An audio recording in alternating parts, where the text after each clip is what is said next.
Ọhamadike Biafra Nnamdi Kanu Nnamdi Kanu Ọhamadike ike agwụgo ndị ilo ihe Nnamdi Kanu Nnamdi Kanu Ọhamadike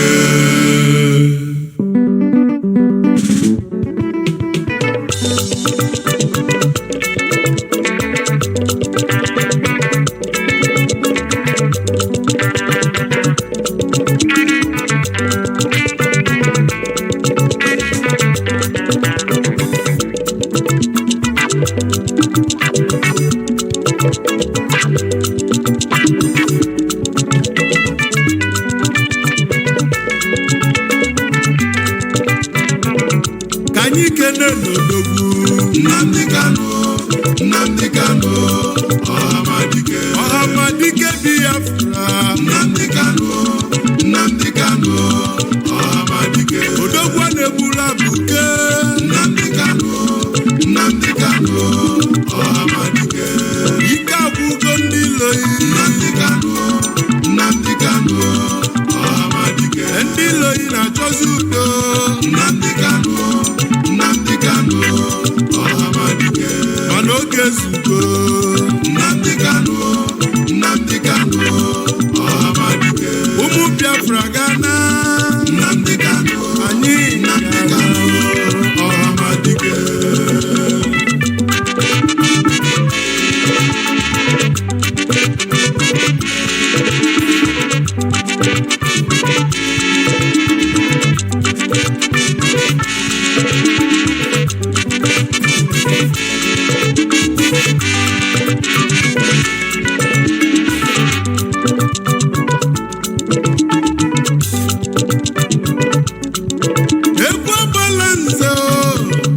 egwu ikolobịa egwu ndị kalobi ikolobịa bi n'obodo a mmadụ anọzi ikpe ya egwu ndị ikolobịa Biafra bala anyị obele nwa onye fala ibekwu Chukwu zitere anyị ya Chukwu okike abịa ma zitelie ọbịa tọpụ ụmụ Biafra na-abụ ọtọpụ anyị na-abụ Naịjirịa Chukwu zitere anyị ya ma ndị lova jụziri ajụ mana anyị nwekwa mmeri babụlụ obere nwa na 2015 ụbọchị enyanụ anyị wee bebe ife dị n'ime ya anyị wee jebe ụlọ ikpe chọbazie ndị mkpọrọ anyị na mkpọrọ ndị kpọchiri anyị ka anyị na-achọ anyị afụrụ ofe ọnụ n'ụwa gị mmalụ afa na-agbazi ọsọ na-achụzi ife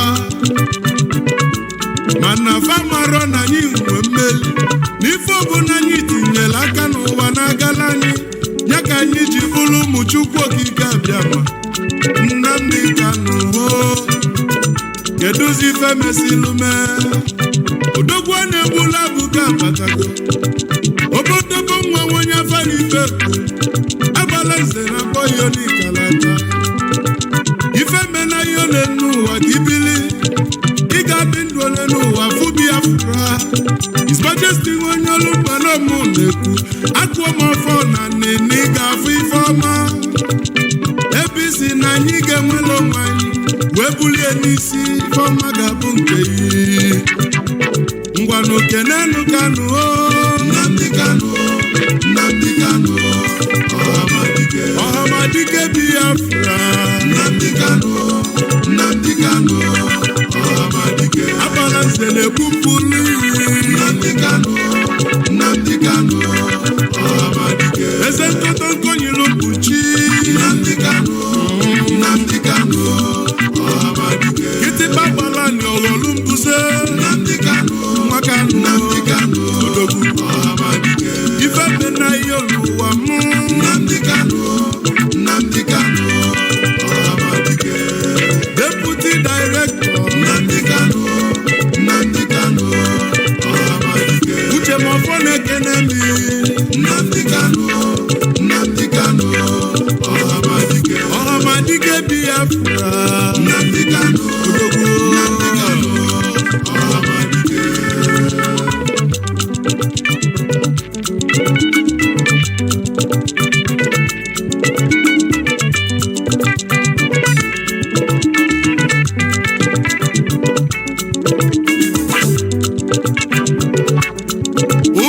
Biafra oge zugo abalanze nọ n'egwu ọgwụ egwu ikolobịa onye gbaka na ya lụ ka ọ gbalagba n'ụwa na nkịtị Nnamdi Kanu ọhamadike Biafra ụkwalụ oge n'ụwa daa ife niile nwere ogie oge zugo na anyị gana Biafra bana anyị Biafra bana nsọ Biafra bụ nke anyị anyị Chukwu gwara anyị na nkwa aka na-ekwuzi ị na-akpọ m onye Naijiria bụ m onye Naija gwakene m minino of Naijiria mana Biafra bụ obodo m ị na-achụzi mmọnwụ nke ndị ọbụzi ndụ Biafra bụ obodo anyị ebe amụrụ anyị bụ na Biafra ebe anyị ga-anwụ bụ na Biafra nwata chọba nke ya ọbụla ajọ nwa nwata chọba nke ya ọbụla ajọ nwa mana mmejọ nke mụ n'ụwa nọ onye ọcha na-aba m afa n'ụwa nne na nna mụrụ m n'ụwa ga-aba m afa afa m bụ onye ka Chukwu Biafra bụ obodo anyị amarọ m ife bụ Naijiria ikuku ya lisi guo kedu ife ọ ga-eme n'iku Nnamdi Kanu ọhamadike Biafra ifimela anyị ole n'ụwa ka njikube egwu ọlụ ịlụlụ n'ụwa juru m anya isi kpọta Igbo n'ụlọ juru m anya ekene ka njibi ya ole n'ụwa Nnamdi Kanu ekene ka njibi ya ole n'ụwa Nnamdi Kanu ọhamadike Biafra onye afọ iwepu ịrapụrụ oche eze nna yi wee were ndụ yi wee tinye ka anyị nwere onwe anyị ife ọma n'ụwa makọ na be yi ife dị mma ọmakọ na be yi abalanze n'ụmụ nọ n'egwu ngwanụ ka ikele n'odogwu Nnamdi Kanu ọhamadike odogwu abụrụ ọka ine mụ ma ncha Nnamdi Kanu ọhamadike kịtịkpa gbara anyị ọghọlụ mbuze Nnamdi Kanu ọhamadike onye afara ibe kwuo Nnamdi Kanu ọhamadike ike agwụgo ndị iloyi Nnamdi Kanu ọhamadike ndị iloyi na-achọzi pistọl Nnamdi Kanu ọhamadike ndị iloyi na-achọzi dialọg Nnamdi Kanu ọhamadike ọ sị na ọ bụ reconstruction Nnamdi Kanu ọhamadike mana anyị ada n'ụzọ oyibo Nnamdi Kanu ọhamadike Biafra bụ obodo anyị Nnamdi Kanu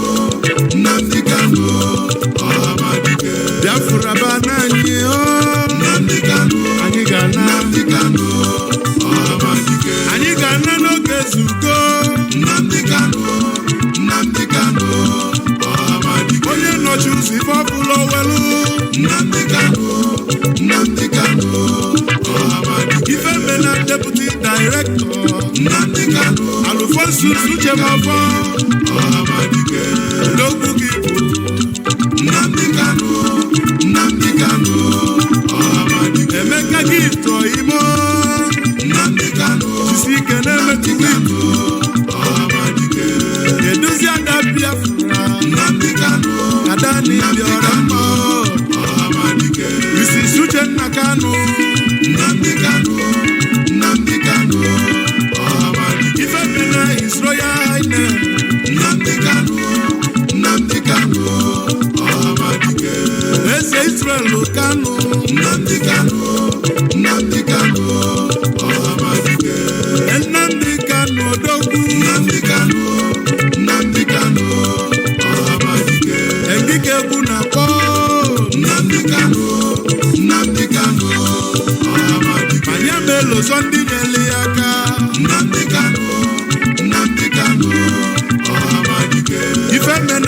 Excellency Nnamdi Kanu, Nnamdi Kanu, Ọhamadike. Governor Fayose Nnamdi Kanu, of Ekiti. Nnamdi Kanu, Ọhamadike. Kedu maka Femi Kayode Nnamdi Kanu, Nnamdi Kanu, Ọhamadike. Ndị Igbo ga na-alala ụla Nnamdi Kanu, Nnamdi Kanu, Ọhamadike. Mana imirikiti etetego n'ụla Nnamdi Kanu, anyị ga-ana, anyị ga-ana.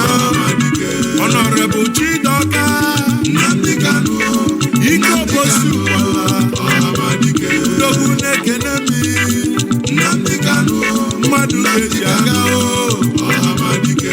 Egwu agbala nze tibego Nnamdi Kanu, egwu ikolobịa Ọhamadike. Ikolobịa nọ n'obodo a Nnamdi Kanu, ikolobịa nọkwa n'obodo a Ọhamadike.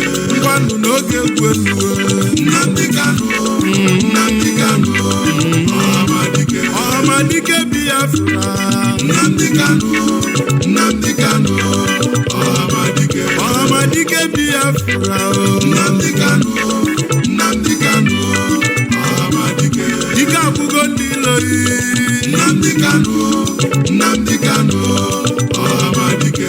Ike agwụgo ndị iloyi Nnamdi Kanu, Nnamdi Kanu, Ọhamadike. Our Father who art in heaven, nna anyị nke bi n'eluigwe, ka aha gị dị nsọ, that your name may be hallowed by men, that we may bow at the mention of it, that we may offer every glory unto thee, that we may offer you every adoration and adulation, because there is none like thee. You fight our battles for us. Every blessed day you demonstrate through your kindness and your everlasting mercy that you are our Lord, our God, and our Creator.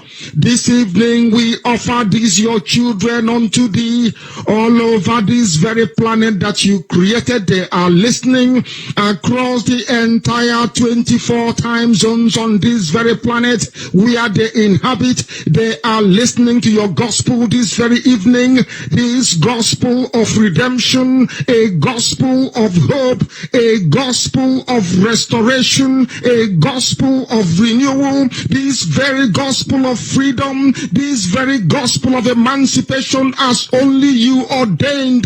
That this very gospel must be preached, that mankind may be set free from the eternal damnation of the creation of the British. My goodness me, I want to remain in the spirit because we must worship heaven. We answer your name, O Lord of hosts. Everything about us is designed to offer glory unto thee. We have atoned for our sins last year. This very year we have not only atoned for our sins, we have spilled, we have shed blood, they have shed our blood. We have let our sacrifice be made unto thee. Even on the 30th of August, as we are being felled by the bullets of the enemy, by the workers of iniquity and of darkness, we remain very strong today to beckon upon thee, to ask you for your mercy and for your grace, to ensure that your kingdom is restored upon the face of the earth, that you can bring your healing hand to bear upon the life of those of them that you created for one singular purpose, and that purpose alone, which is to worship you in truth and in every honesty. Is there any way that we have erred? Is there any way that our ancestors may have sinned? We confess before a congregation of the whole of humanity to ask you, O Lord of hosts, to have mercy upon us. You must have mercy upon us. We have suffered enough. We have been subjugated enough. We have been tortured enough. We have been imprisoned enough. We did not do these people anything. Our only crime is to answer your name. Our only crime is to be born your children. Our only crime is to excel at everything that we place our hands into. Our only crime is to exhibit your glory and your blessing, which manifestedly is upon our lives every blessed day. That is why they want to kill us. That is why the British want to join those of them who don't know you to destroy your creation and your inheritance. You will not allow shame to befall your name. You will not allow the enemies to triumph over the lives of your children, because you created us to exist, to worship, to honor, and to praise you. That is exactly what we are going to do when this Biafra comes. It will come in truth and in every honesty, because we remain every blessed day Chukwa Biama Beligwe whiter than white and whiter than snow. Is there any way that we have sinned that you cannot forgive us our trespasses, to enable us to fulfill your own word which was spoken thousands of years ago, that instead of what you promised not to come to pass, that heaven and earth will cease to exist? You opened your mouth to bless mankind to the coming of Yahweh Yeshua, who came here and said, let your kingdom come on earth as it is in heaven. Those words can never be in vain, because they are anchored upon your holiness and your magnificence. That is why in the end we know that Biafra will come, that these children that we have given birth to all over the world, and their children, and their children, and their children, as long as they give birth to them and they are Biafrans, they will worship you in truth and honesty. Through this very work we are doing, mankind will come to understand you. Let your miracle be wrought in our lives. Let us witness and behold your magnificence, your holiness, your mystery, and your grace under our command. O Lord of hosts, we call upon you. We call upon you to heal. We call upon you to provide succor to those of them who are inconsolable.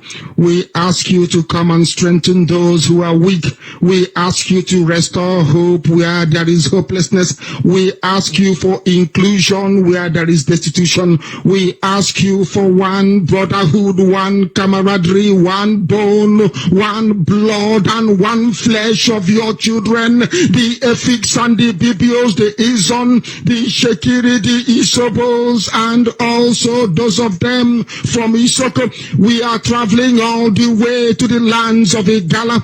We are moving on from there to Idoma, to Igede, to the territories of the Igbo land. All these places we dedicate unto thee. All these lands of yours, we ask you to cover it with your mercy, because Biafra will come, and when it does, we will dance on the streets. I'm telling you, by the time that we are done, humanity will think that we are mad, we are drunk in your glory, and rightfully so, because your kingdom will come to rest upon this very earth. That very kingdom is the unadulterated, non-negotiable sovereignty of the Republic of Biafra, that your will may be fulfilled in our time. All this we pray, all this we ask for, in no other name apart from that name that belongs to you. He said, if you put up the 8 years of Obasanjo, the 3 years of Jonathan, the 6 years of Jonathan per se, is this 6 years? Yes, this 6 years of Jonathan. You put together, you realize that if you put up your pen and paper, you realize the South had about 15 years. So if the North is being marginalized? We are being marginalized, that's the language. People, if you are saying that Northerners feel marginalized in a way, yes, and then Southerners have been there for a while, what do you think the Southeasterners will talk about? On normal circumstances, one would have assumed that the Southeast should be given an opportunity. But with the trend of things, with the events we are seeing today, with one of their loose son who is busy going about threatening the unity of the country, is a clear indication they are not prepared. On behalf of the Seriki Fulani himself, I want to ask that we all spread our hands.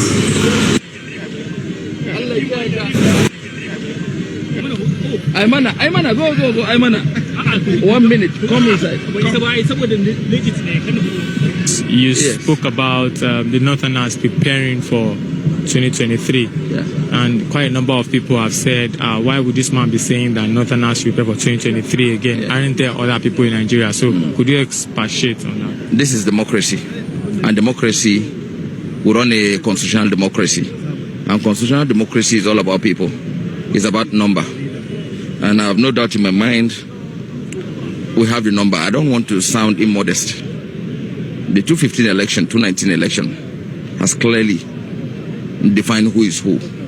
I'm not trying to be arrogant. And I'm also not saying that it's a thing that must be forcefully on Nigerians.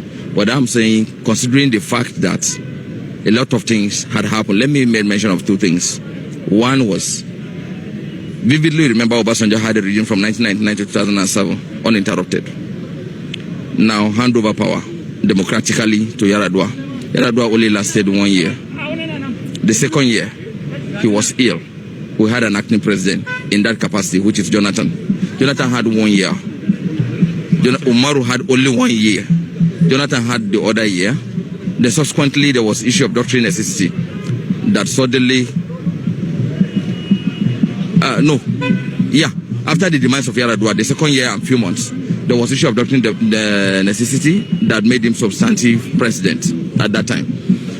When he becomes a president, you can now recall that Yar'Adua had only 1 year, even in his tenure. Jonathan had an acting president for 1 year and subsequently becomes substantive president for another 2 years at that first tenure of Yar'Adua regime.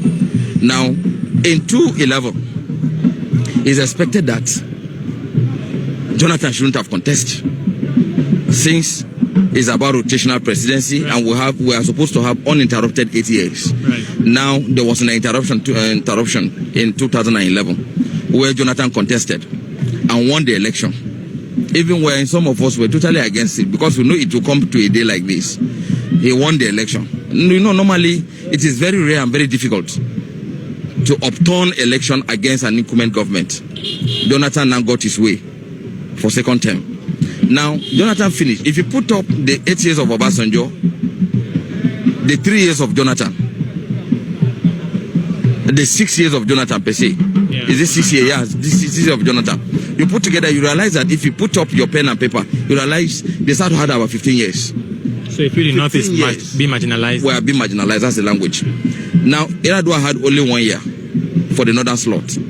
Even if Buhari successfully finishes 8 years, automatically you put together, we had only 9 years.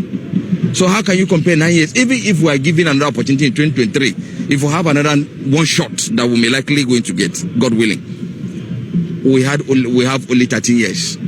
Already we have been cheated for 2 years. But by the way, at least it is better to go to 13 than just end the 9. But is it about the number of years one spends or competence? So, like as our speaker today mentioned, like competence. Are you saying that you only have the competence one in southern part of the country? We don't have them in the north? That's not what I'm saying. I'm saying if you say northerners, the north will produce something competent with full capacity. Certainly not what we are seeing today.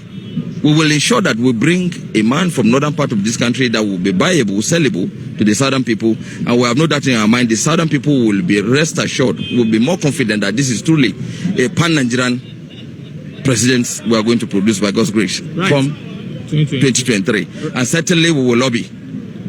We will call for attention. We will seek for understanding of Nigerians, and certainly it will come to pass. Right. People, if you are saying that northerners feel marginalized in a way, yes, and then southerners have been there for a while, what do you think the southeasterners will talk about? On normal circumstances, one would have assumed that the southeast should be given an opportunity. But with the trend of things, with the events we are seeing today, with one of their loose son who is busy going about threatening the unity of the country, is a clear indication they are not prepared. We are moving forward. You cannot on one hand seek for justice and on the other hand again you are threatening the unity of a country. It's not there anywhere. So if they are truly serious, we should begin to see them to stop talking anyhow. Stop threatening Nigerians. On that basis, then Nigerians will begin to be comfortable. Then we know they are prepared. Then subsequently, we can negotiate. Politics is about negotiating. One thing I've noticed, Premier, while I've been here, is that Northerners seem to have, I might almost call it, obsession about the Igbos. Could you perhaps explain that to me? Well, the Igbos are more or less the type of people whose desire is mainly to dominate everybody. If they go to a village, to a town, they want to monopolize everything in that area. If you put them in a labor camp as a laborer, within a year they will try to emerge as headman of that camp, and so on. Well, in the past, our people were not alive to their responsibilities, because you can see from our northernization policy that in 1952, when I came here, there weren't 10 northerners in our civil service here. Then I tried to have it northernized, and now all important posts are being held by northerners. Is this policy of filling all key posts in the north solely with northerners and not with other Nigerians a temporary or a permanent one? In actual fact, what it is a northerner first. If you can't get a northerner, then we take an expatriate like yourself on contract. If we can't, then we can employ another Nigerian, but on contract too. This is going to be permanent, I should say, as far as I can foresee, because it will be rather dangerous to see the number of boys who are now turning from all our learning institutions coming out with having no work to do.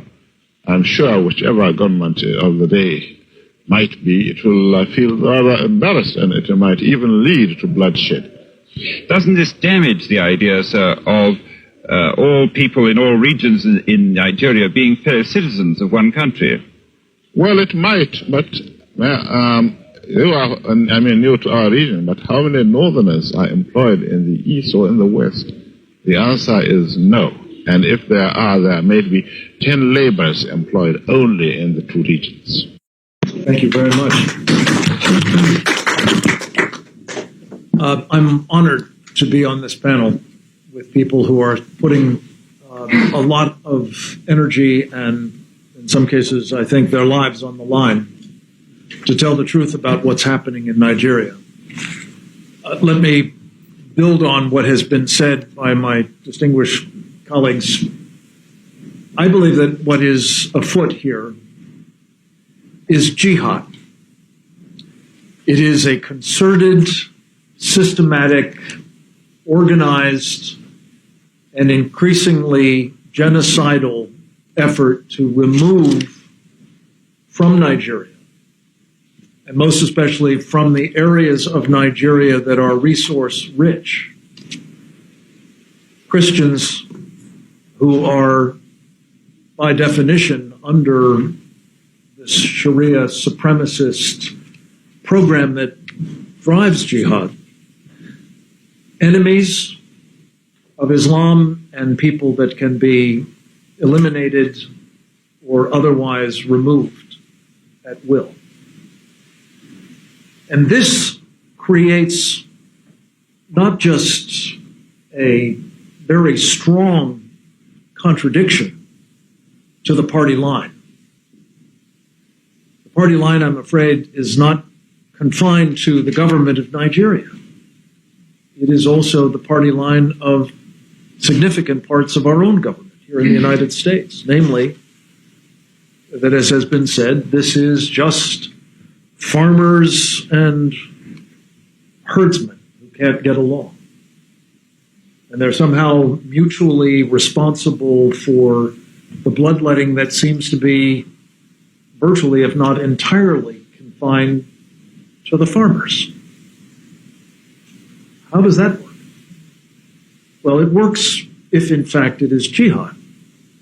And the herdsmen, the Fulani militants primarily, are armed to the teeth, as well as doctrinally, religiously, if you will, but I think of it more as ideologically driven to engage in this religious ethnic cleansing of those who are not with the Sharia.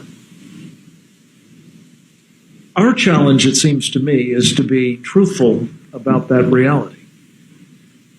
I'm very pleased to be co-sponsoring with this team this particular event, but we also had the privilege of working with specifically the International Committee on Nigeria, a few weeks ago, and sponsored a delegation from Nigeria. We called the Nigeria Crisis Delegation. And had the opportunity to introduce some extraordinarily brave men and women who, again, had come here to tell the truth, to bear witness to what they had personally experienced in some cases and what they had seen in their communities in the way of this kind of genocidal effort to remove Christians from their lands.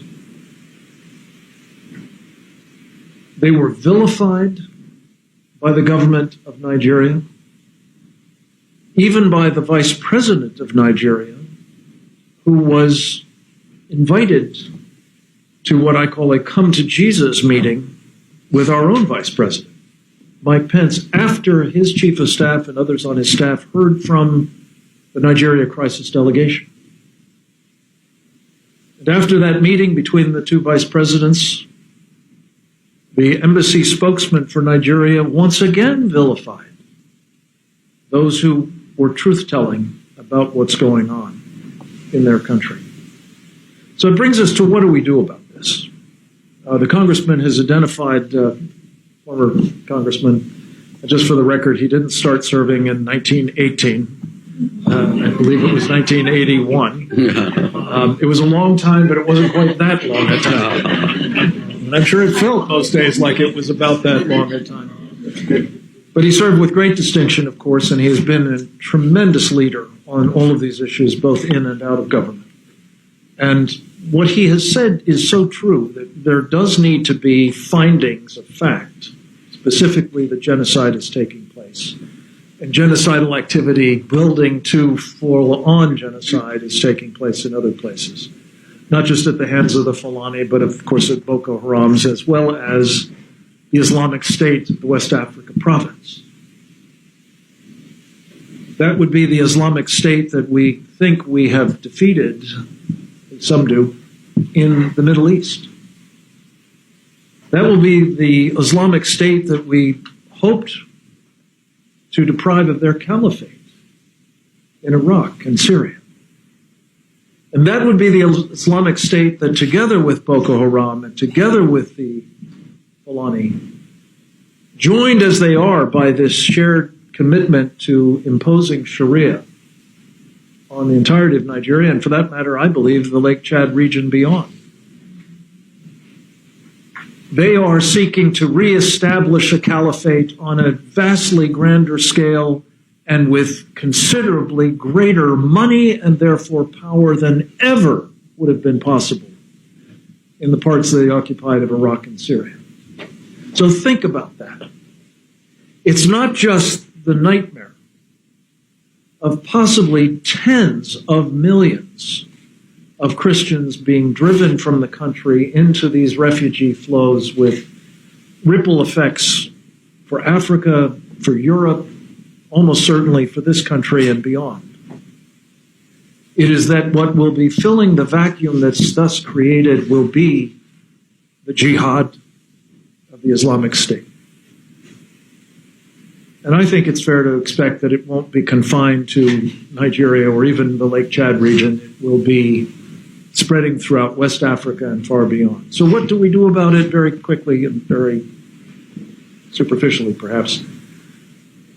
We believe at Save the Persecuted Christians that it is incumbent upon all of us to hold the persecutors accountable for what they're doing. And more to the point, to create costs to them for their crimes against humanity. President Trump, to his credit, took this basic proposition out for a test drive not so long ago. Last year, he called to account the regime of Recep Tayyip Erdogan for the persecution of one specific Christian, an American Christian, a missionary by the name of Pastor Andrew Brunson in Turkey. He not only held him accountable, but when Erdogan refused to release Pastor Brunson, to impose some very punishing sanctions on the steel and aluminum industries in particular of Turkey, the effects of which are still being felt in that country, by the way, even though Pastor Brunson, thank God, is now out. In fact, I had a chance to visit with him briefly this weekend in Denver, Colorado, where he spoke very powerfully about the need to hold the persecutors accountable, as was done with great effect in his case, but now needs to be done on a far larger scale to stave off this disaster in Nigeria. Let me close by saying that in addition to holding the persecutors accountable, we should also be holding those who enable the persecutors accountable. I happen to be wearing a pin, there are some outside if anyone would like one, that features prominently the letters SPB. On the pin it stands for Stop Persecuting Believers. It's also the acronym for one of the most prominent law firms and lobbying operations in this city, Squire Patton Boggs. We have made it our purpose in the Save the Persecuted Christians initiative to use this upcoming ministerial, whose margins we're meeting today, as an opportunity to raise the visibility of what Squire Patton Boggs is doing on behalf, not of Nigeria, fortunately, but alas, Communist China, Saudi Arabia, Qatar, Cameroon, in the Lake Chad region, I believe, and the Palestinian Authority, lobbying on their behalf to protect them from accountability, to get benefits from the American taxpayer, and otherwise to prosper even as they engage each and every one of those regimes in systemic, state-sponsored persecution of Christians and usually other faith minorities as well. They are not alone, to be sure, in such representation. They just happen to be particularly egregious in doing it. And last week, Save the Persecuted Christians and a coalition of 44 other groups came forth to tell Squire Patton Boggs to cease and desist.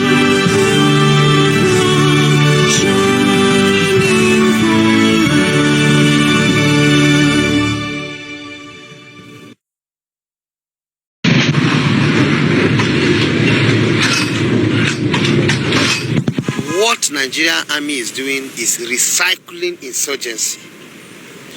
They are simply recycling insurgency. And my worries and my pain for Nigerian people is that we have docile leaders from different sections of this country, from different national, ethnic nationalities.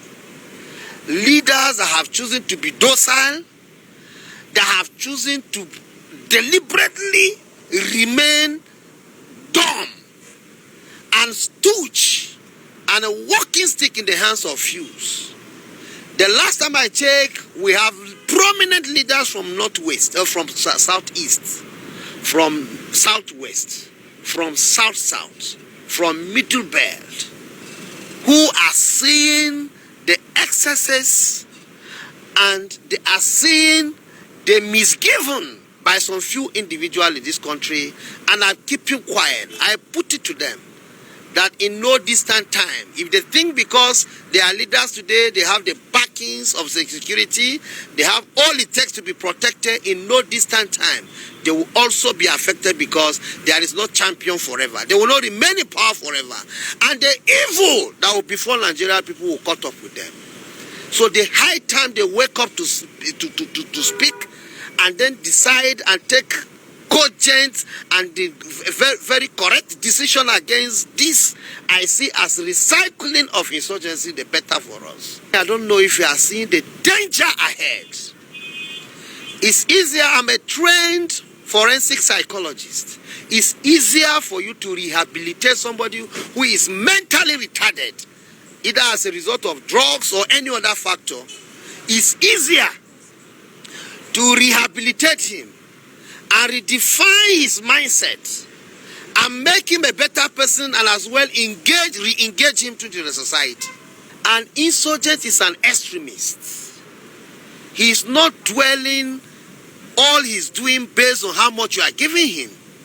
An insurgent is an extremist that can sacrifice even his life, and thinking what he's doing is doing it to the glory of God Almighty. And let me give you my take on this and where I am seeing danger ahead. So once upon a time, we had OPC. And these people terrorized the Southwest. And the government dislodged them because of the SSS in their activities. They were never seen as potentials to be re-engaged into the Nigerian army. The last time I checked, we had Bakassi. They were also pushed away by Nigerian security. And their activities were banned. They were never seen as potentials to be re-engaged into Nigerian military. The last time I checked, we had Niger Metal militants, the Avengers, and the whole of this. They were also given amnesty by the federal government. These boys who have the potentiality to dislodge Nigerian military, confront them headlong in so many instances, we are never seen as potentials to be engaged, to be re-engaged into Nigerian military. The recent one is the IPOP that were dislodged and even proscribed by Nigerian government. I am aware most of them are still in detention. This group of persons have never been seen as potentials that will be rehabilitated and be engaged into Nigerian military. But here you have a terrorist. People who have seen Nigerian military to be their number one enemies. People who have come out headlong to confront Nigerian military, killing them and other innocent people. They will just go and say they have surrendered, and then the next thing, Nigeria will still spend the taxpayers' money instead of prosecuting them according to the act of terrorism and probably hang them to death. Take them off the face of this country because they are terrorizing the people of Nigeria. Nigerian government will go aside the huge sum of money is spending on security because of this Boko Haram, will go and again spend more money rehabilitating them, and the worst of it, engage them into Nigerian military. If you are not seeing the danger I'm seeing, if our leaders, those side leaders I call them, from ethnic nationality, are not seeing the danger that will befall us in near future, I am putting it to them. Some of us have sacrificed our life to say and put on the table nothing but the truth and to help the near future. I see myself as a leader in near future, and I will not be leading a country that will be in total chaos. America, as powerful as they are, I've never heard when they will arrest ISIS and then think they will now re-engage ISIS into American military. It's not done. American military is instead infiltrate ISIS. They will instead infiltrate ISIS to get intelligence report and then nip it on the board on whatever situation to curtail their excesses. But in the case of Nigeria, you are now seeing Boko Haram infiltrating the Nigerian military. And that is to tell you the danger that is lying ahead. In the next 10, 20 years, mind you, we will have more than thousands of Boko Haram into our Nigerian military. Recycling insurgency, that is what I called it. And what it means, we have vibrant, able, committed youths of Nigerians. I give you an example with FCT. The last recruitment list I saw from Nigerian military, nobody, no indigenous of FCT was enlisted in the list I saw. We have so many youths who want to join Nigerian army, but the opportunity is not being given.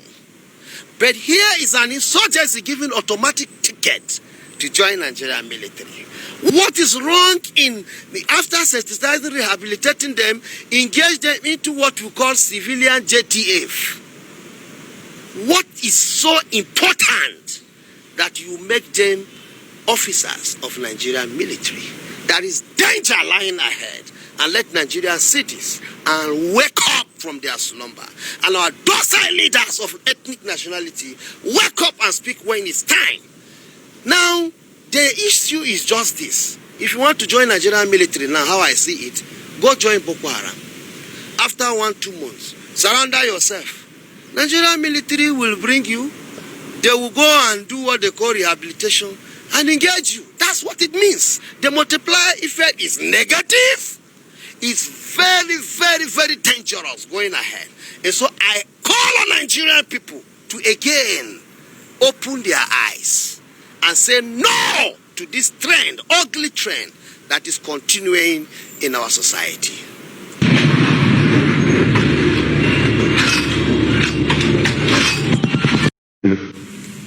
Beyond and ahead of you. IPOB, the indigenous peoples of Biafra,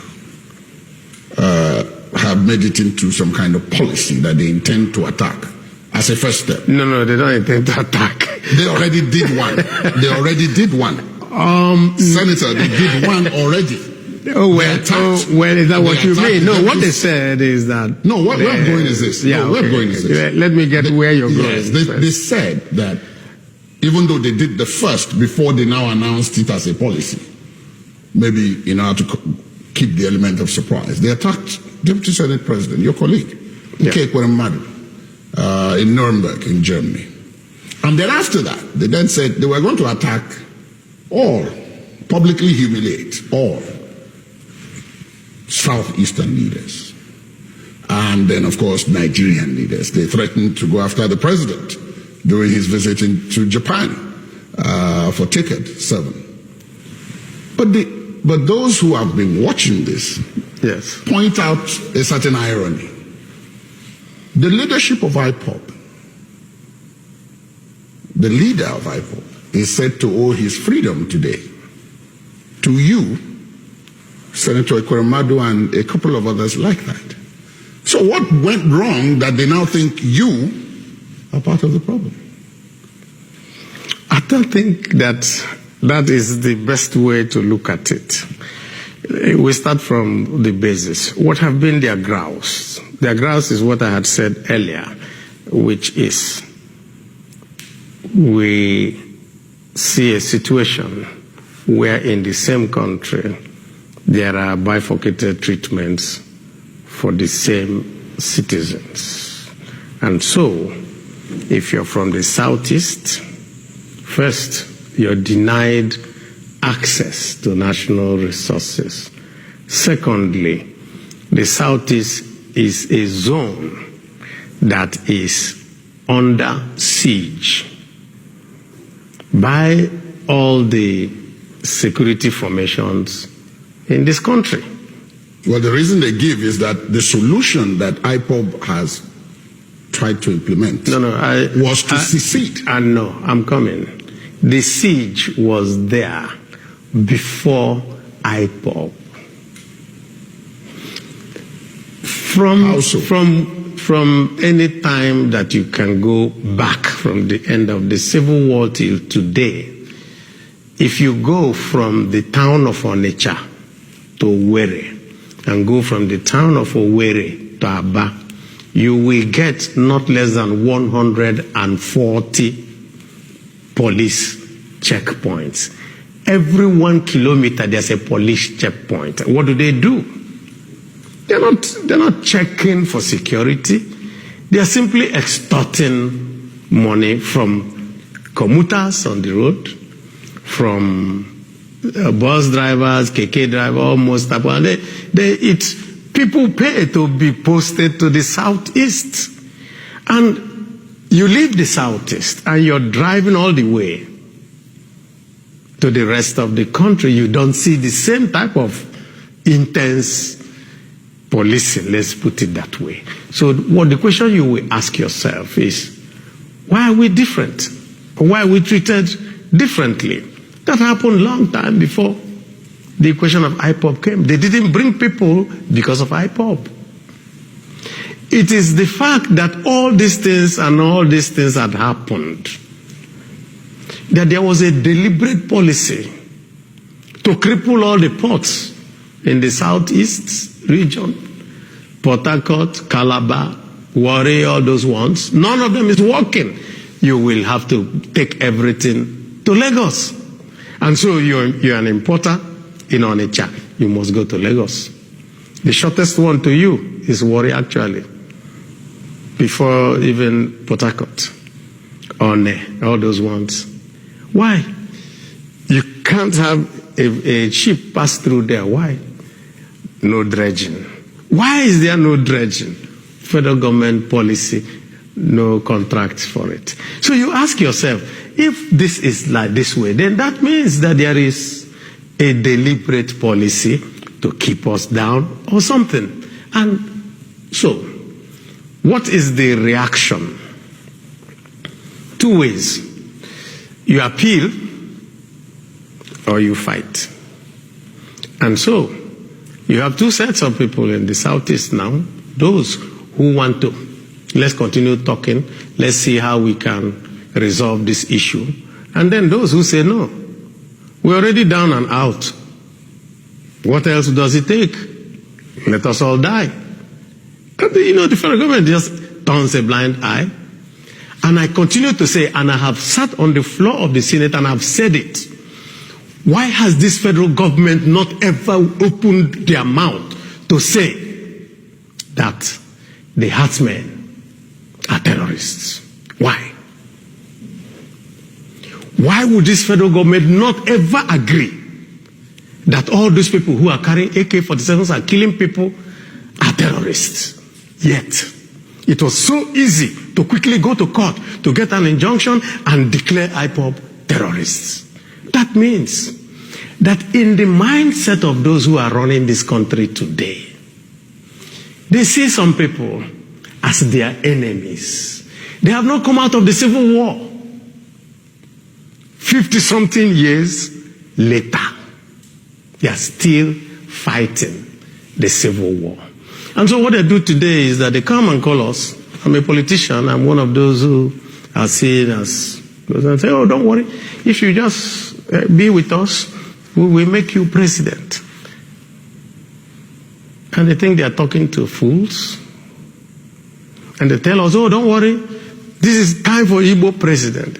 No Igbo man wants a president. What we want is that you restructure this country so that me and you, Ladi, we are seen as citizens.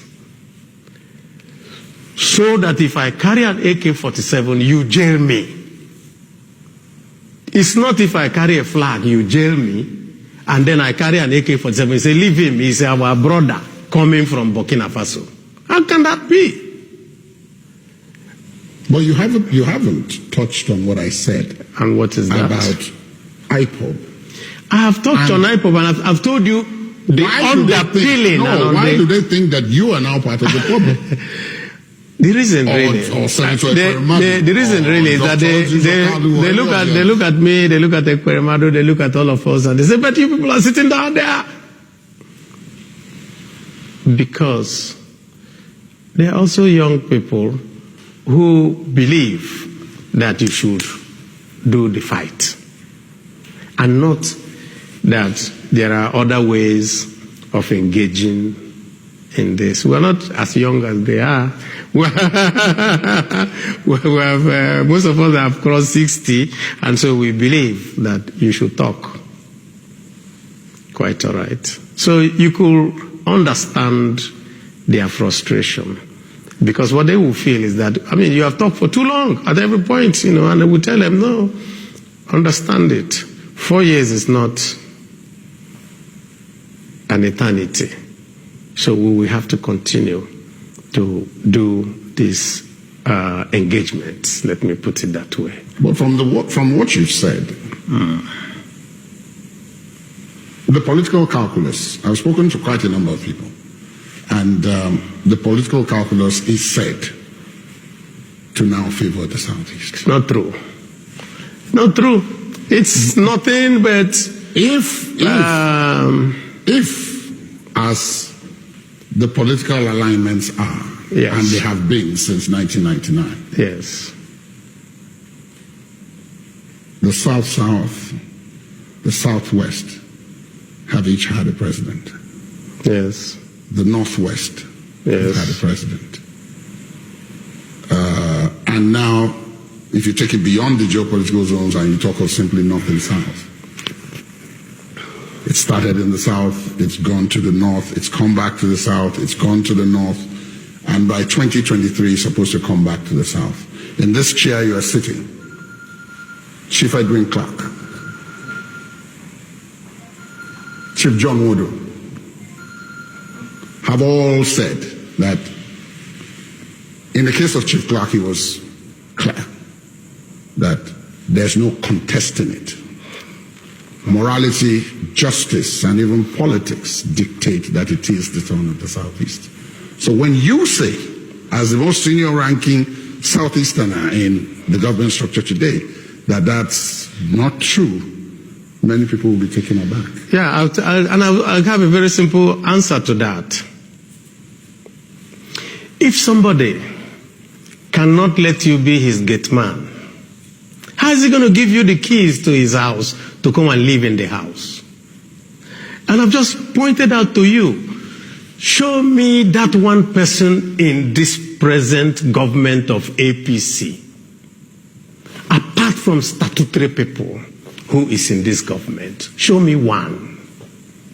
Statutory ministers. Of course, you must have ministers. That is what the Constitution. Tell me which other person. They have SGF, they have this, they have E, they have A, they have all those ones. They never let any person from the Southeast get near. And then they will tell the Southeasterner, oh, this and that they will get there. How are you going to get there? And I continue to reiterate, and I ask everybody in APC, if you don't let me be your gate man, how can you give me the key to your house?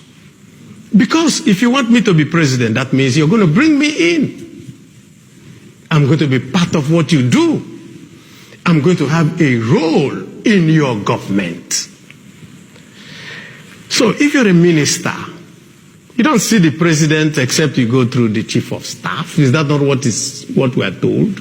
Or you write your memo and it goes through the secretary to government. So where do you get in? Where?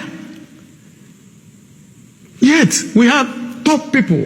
We had former Senate presidents and all that who are part of the APC, yet they are nowhere to be found. And so if somebody by his demeanor, by his action, does not let you even smell the seat of government, and then the man tells you, don't worry, in 4 years' time, I'm going to give it to you. How will you believe him? That means you're not thinking. So, and that's why I'm saying that those of us who have seen all this, we are saying, it really doesn't matter what you tell me. Because what you tell me is not what is happening. We want that we do devolution of powers. We change the revenue formula.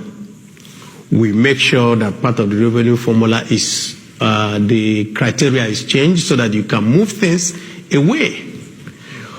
That population plays a part and no longer landmass and all that. Those are the things that we need to do for us to know that we are having a viable union. So it's all very good. Thank you. My pleasure. Thank you very much. My pleasure. Thank you very much. Thank you. And somebody said today, maybe there's something in their suya. One of our sisters wrote, where is it that they always sell suya at night, not during the day? Maybe there is something in that suya that they sell to our people that after eating it, we begin to think like I don't know, I can't describe this. Where they shut down the borders in the south, the borders of the north are open. And you see nothing wrong with it. And you want to play the good Nigerian, the detribalized Nigerian, in your air-conditioned house in Ikoyi. with 4 generators. And you are detribalized. See how foolish some of you are. In Sokoto market, there are foreign rice is coming in. Foreign rice is coming in. That is foreign rice in Sokoto. But you have our people, some of them who claim that they are intellectuals, telling you that closing of the border is good. But in the north, the borders are open. I think one of their politicians actually came. It's on video. Please, can I have that circulated everywhere? Please circulate it everywhere. That very video of the Alamajri saying that their borders in the north are open. He said it on the floor of the House of Reps, to the hearing of everybody, that the borders in the north are open to everybody. But those of you foolishly, I don't know what Fulani did to some of you, to your brain. I don't know what they did to you. As you will come to the so-called Niger Delta, nothing is working. Life is as horrible and as harsh as it could be.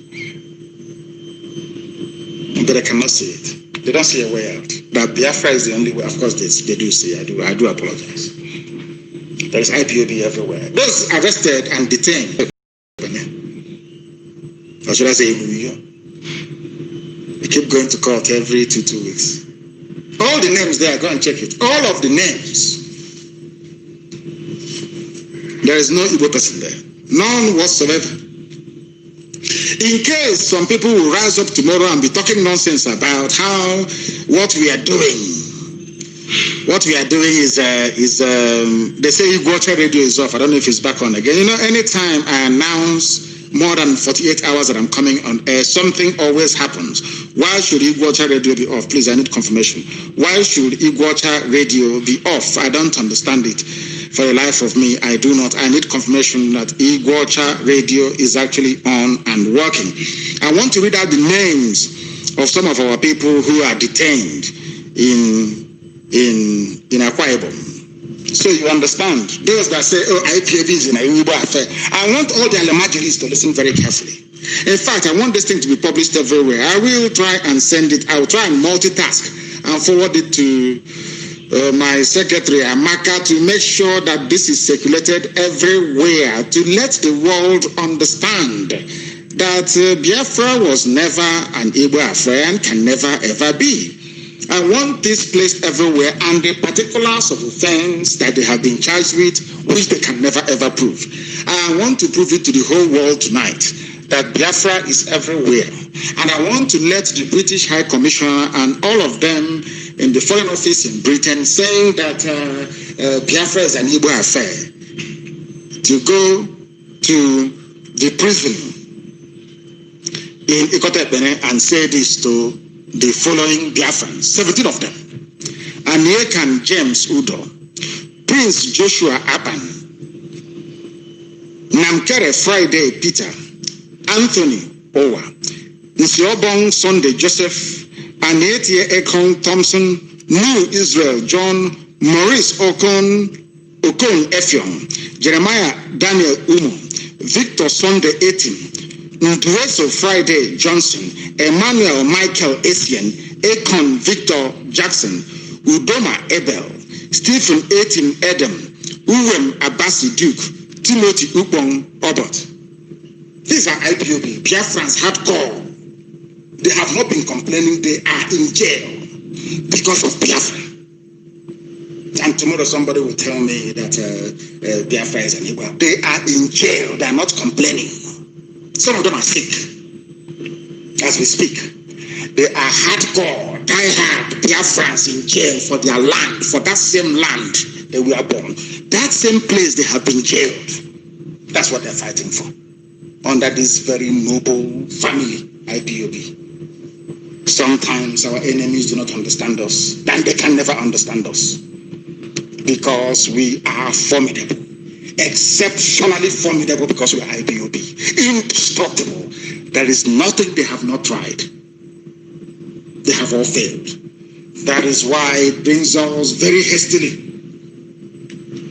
to the Christian Association of Nigeria. I am telling whoever is their chairman, His name, they said his name is Ayokunle. If you know him, tell him Nnamdi Kanu said he should mind his business. He should pray to whatever he's praying to for his one Nigeria. It doesn't affect Biafra. Biafra is not and can never be part of their useless one Nigeria. And very, very briefly, we have our people who were arrested also in Ekiti State on evangelism on the 12th of November. In Ekiti State, they were arrested. Mother Abuchi Wani, Friday Ogazi, John Eni, Mrs. Uboja Osla. These are the things we should be tweeting. You see our people in prison in Akwa Ibom. You see those arrested in Ekiti State, held by DSS. Mother Abuchi Wani, Friday Ogazi, John Eni, Mrs. Uboja Osla. They were arrested in Bank Road in Ade Ekiti. This is the latest act of barbarism by the Nigerian government, and I can assure them it's the nail in their coffin, this coffin of one Nigeria. The Fulani terror headsmen terrorizing Ekiti State have not been arrested. Politicians looting the treasury dry are moving about freely, but Biafrans continue to suffer. Do you want to help Biafra restoration? Tweet the names of these people to every frontline politician all over the world and every media house. One day they will listen. You must continue. So that when I go to all these meetings, when they see me, they will not say, oh, this is the first time I'm hearing about it. That is how you can help us. That is our diplomatic onslaught. That is how you can help us achieve greater goals in this very effort we are making to restore Biafra. Because the grand deception of the caliphate and the surrender of a largely cowardly and docile population is the reason why we are suffering today, and we must counter it.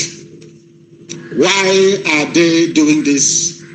Because they believe that they can deceive all of us.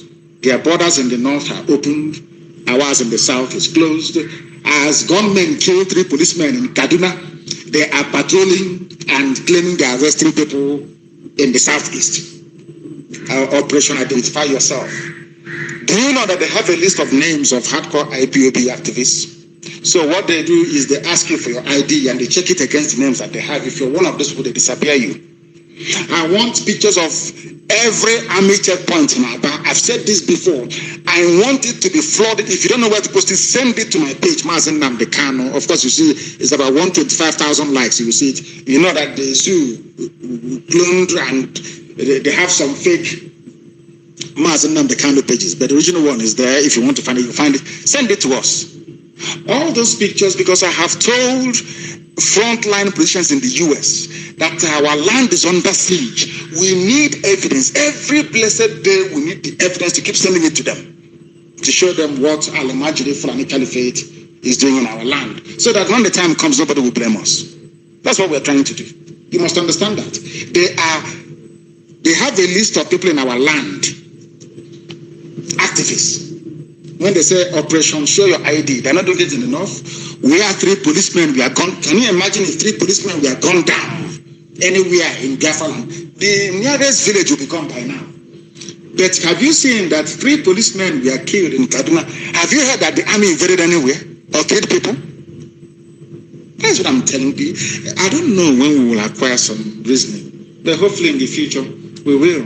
But today we continue to preach this very gospel.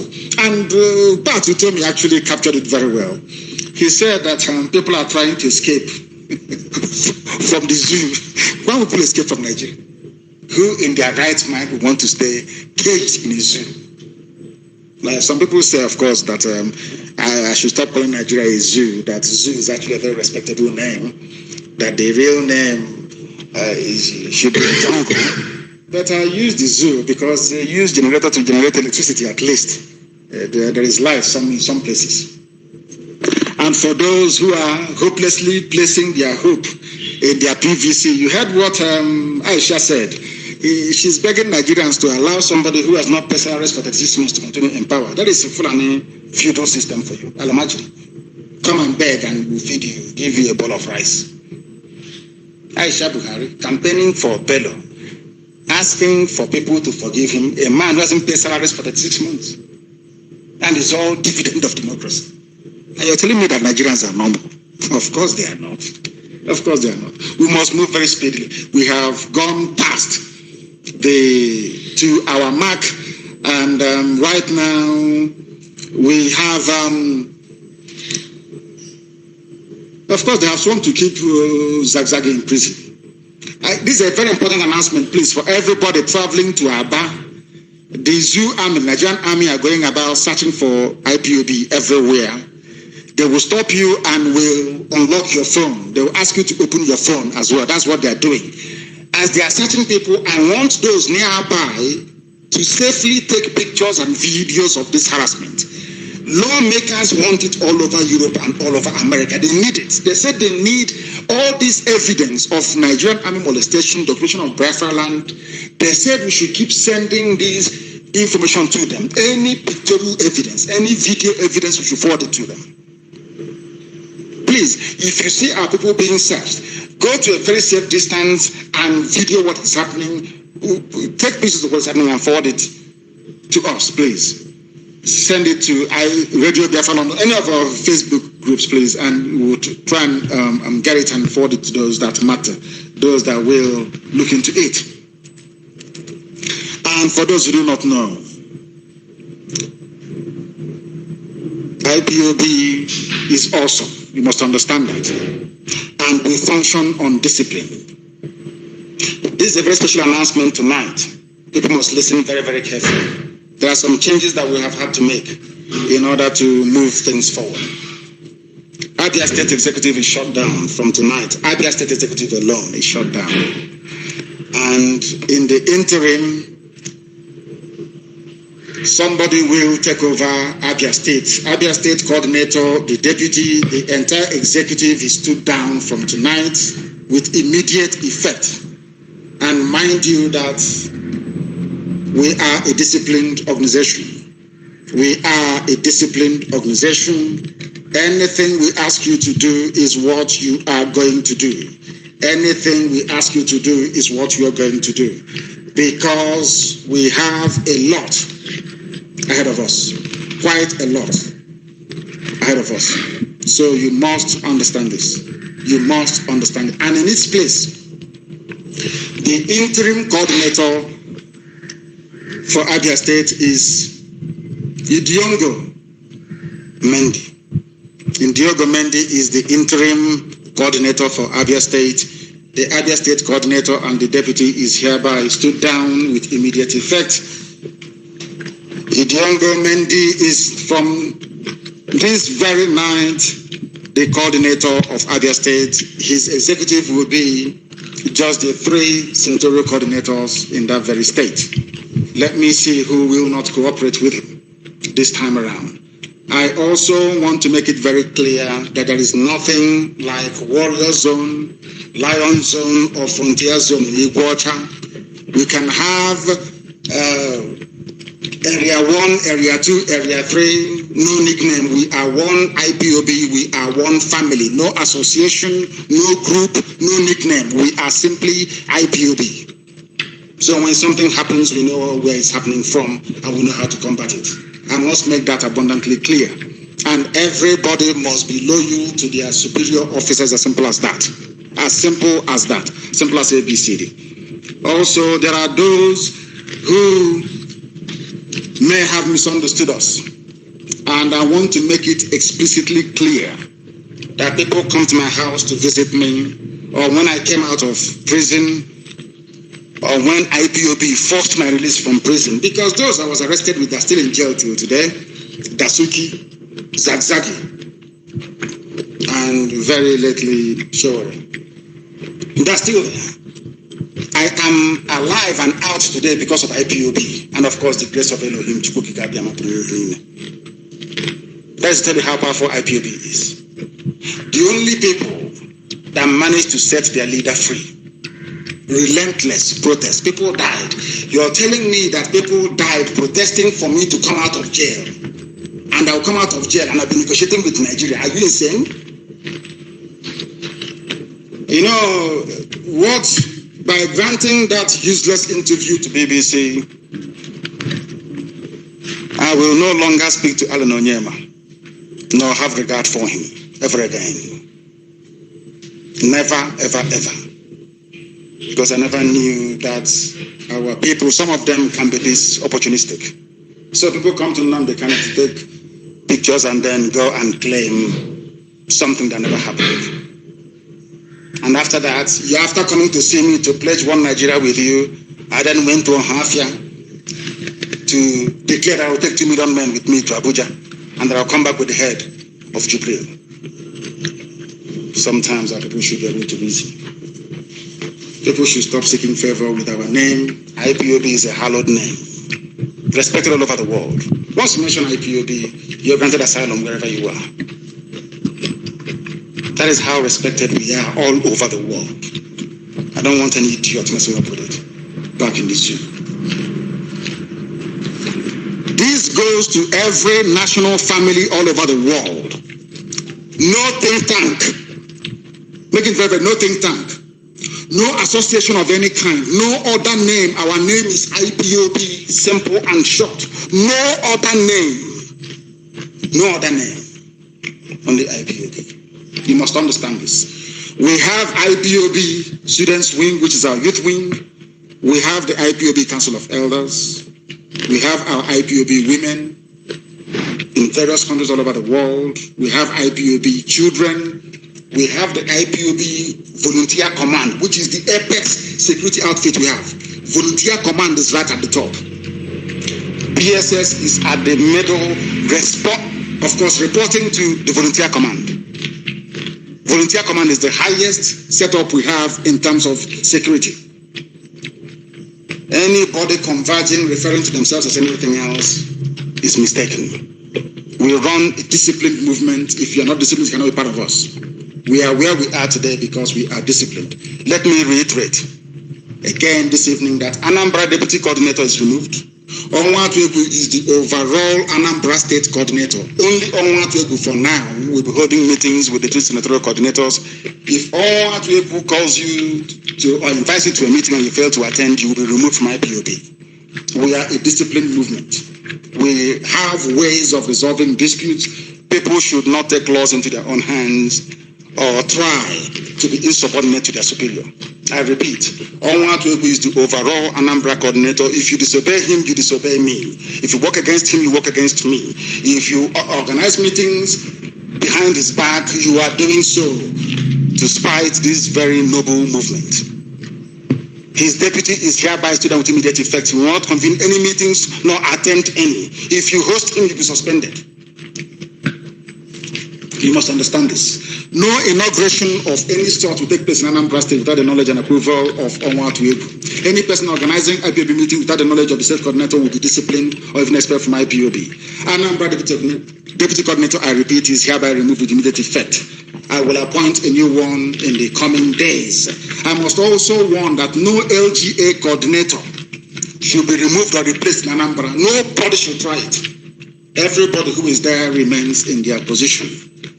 Only the Biafra Land National Coordinator will be able to determine otherwise. Failure to attend any meeting convened by the state coordinator will attract instant suspension. And finally, everything abominable about the contraption zoo is hastening its demise. Everything they do will bring them down.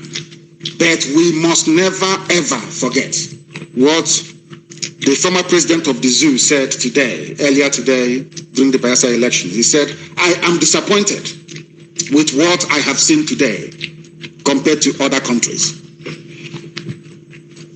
When the former president says he is disappointed, then you know what? After all these years of electioneering, they can never get it right. Rigging, thuggery, violence, ballot snatching. And some idiots are looking forward to 2023. That's how foolish we are. But thankfully in IPOB we are not. That is why here on Radio Biafra is where we worship, because Biafra is our religion. And Chukwukika Biama Priminyanine is our God. There is no other apart from him. From me, from here, it is good evening.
Wonderful people, great Biafrans, wherever you are, on the face of this very planet, as always, we welcome you to this very special end-of-year edition, the New Year's Eve edition of Radio Biafra, broadcast live and direct. Wherever you are staying out, where you are domiciled, where you are residing across the face of this very earth. We are on FM in Biafra land, we are on satellite, we are relentless, we are determined, we are not surrendering, we don't intend to and we can never. There will be no retreat and there will be no surrender. The only movement we know is upwards and forwards. And that is why Biafra will come in our time. As I welcome you by saying good morning, good afternoon, good evening, and good night to some of you, so do I expect you to welcome all those who are around you. You must bring your pen and your paper with you. You must do all you can within your powers to make sure that this very gospel is propagated to the ends of the earth, because contained within it is the very essence, is the very beginning of the crumbling of the damnable zoological republic. That very contraption created by the British called Nigeria. That very hopeless place, a Sharia territory. A territory of jihadists, a territory of killers, a territory of stark illiterates, those who are backward, never, ever. To move forward, they are cursed. It is a cursed entity. And this evening, believe you me, we are going to unravel it. I do not know how many hours we are going to stay together, but I can assure you, before we bring this program to a conclusion this evening, anybody who hitherto were in doubt as to the precipitous collapse of the zoo, such doubts will be consigned. It will be removed. It will be taken away. Never, ever, ever to resurface, not to reoccur in the hearts of those who want to see the light, those who want to see freedom. Therefore, I welcome each and every one of you. My name is Nnamdi Kanu. I am the leader of the indigenous people of Biafra, and by the very special grace of Elohim Chukwukika Biama Prumi Yanine, a servant of the wonderful people of Biafra.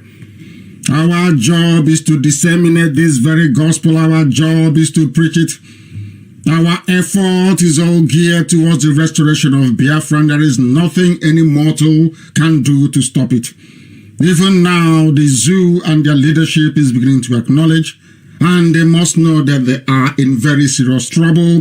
We are not going to be placated with warm words about restructuring. We are not going to be moved from our position with mindless, or should I say, very vacuous assurances. We are determined and we are very resolute. The only thing we want is Biafra, nothing more, nothing less. People can decide amongst themselves to bring ridicule and shame to their ignorance, but insofar as IPOB is concerned, we are resolute, we are determined, we remain ever pure, both in heart, in spirit, and on this very temporal flesh. This very effort to restore Biafra is founded on the irresistible principle of scrupulous cleanness, whiter than white, and whiter than snow. Therefore, we are unrelenting. Therefore, we are not, by any stretch of the imagination, going to trade this very noble effort for some sham restructuring. What we are interested in is the restoration of Biafra, and that is exactly what we intend to do. Before we proceed, I must please remind you to be mindful of the fact that you need your pen and your paper ready. Without your pen and your paper, there is no way you can learn. We have come to lecture. We have come to address humanity. We have come that those who are blind may see. that those who hitherto we are born and raised in ignorance may become enlightened to understand their perilous state, to understand the hopelessness of Nigeria, and to do something about it, to extricate themselves from the hellhole that they find themselves in. This is Radio Biafra, and allow me to repeat that we are live and we are direct, and heaven is bearing us witness. That is a fact.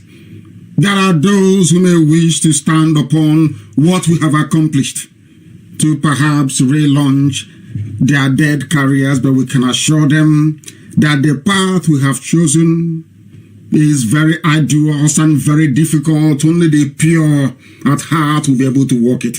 And that is exactly what this God-ordained IPOB is doing. Before we go any further, we must hand over our proceedings to heaven, to Chukwukika Biama Purumi Henine, the creator of the heavens and this very earth. On this very New Year's Eve, the very last day of the year, according to Gregorian calendar, we must understand that what we are in for today is adhering to Gregorian calendar. It is not the calendar of the ancients. We must always remember that.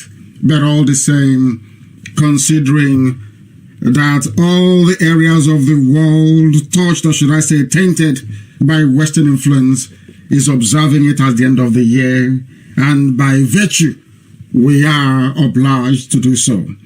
And we must pray to Chukwukika Biama, who will him in heaven, the giver of life and the giver of hope. You that have decreed that we will be alive in the land of the living to see this very day, not because we merit it, but because that is what only you have determined. We have come to the end of the year in the Gregorian calendar 2019. In all that we have been through, in all that we have endured, we give your name praise. We lift you up because there is no other like thee. In sickness and in health, we praise your holy name. In good times and in bad times, we adore thee. We remember those who are incarcerated. We remember those who were with us by this time last year who are no longer here. My parents amongst them. We remember those who have suffered, those who have lost limb, those who have lost a part of their body, those who are suffering, those who are in pain because of the restoration of Biafra. We are going through all this that your will may be fulfilled upon the lives of those that call upon thee morning, noon, and night, because we have no other than thee. There is no God elsewhere apart from thee.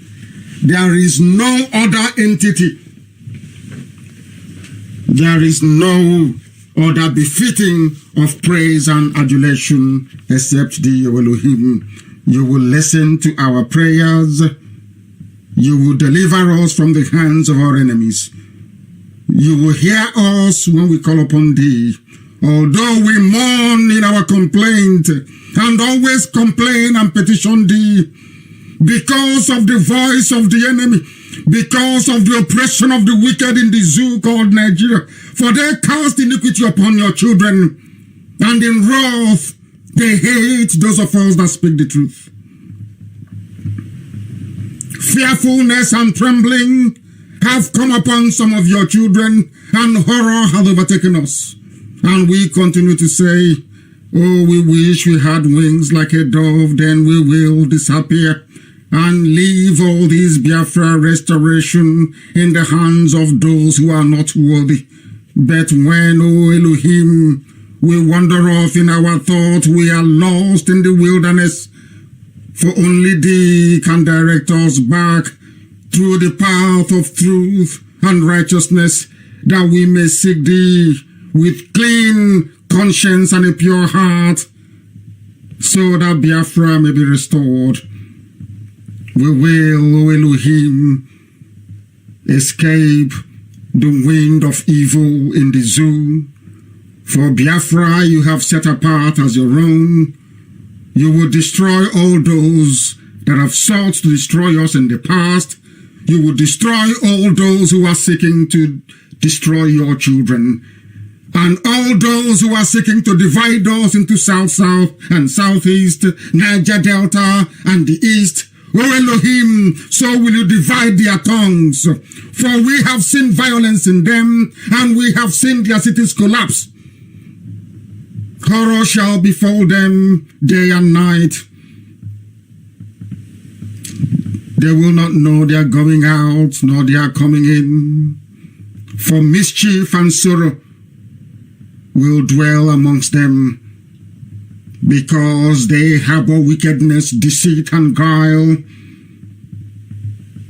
For it was not an enemy from the north that we should fear, but those who are born within, or those that bear our names, those who sit and work for the enemy. All their work will come to nothing, for they will be destroyed. For we have devoted all that we are unto thee. For only you, Elohim, is our hope.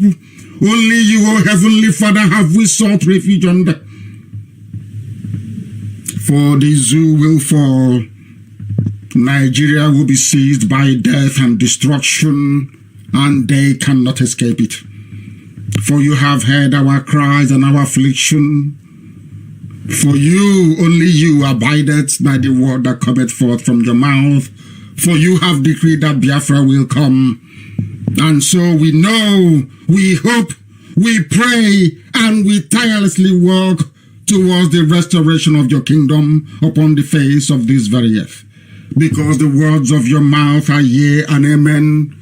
For you have proclaimed Biafra, so shall Biafra come in our time. For only you, Elohim, shall bring down into the pit of destruction the damnable zoological republic, that very Nigeria, bloody and deceitful, that you shall destroy in the days of the sons of men, like in our time, that Biafra may come, and your name exalted, praised, adored, and worshipped.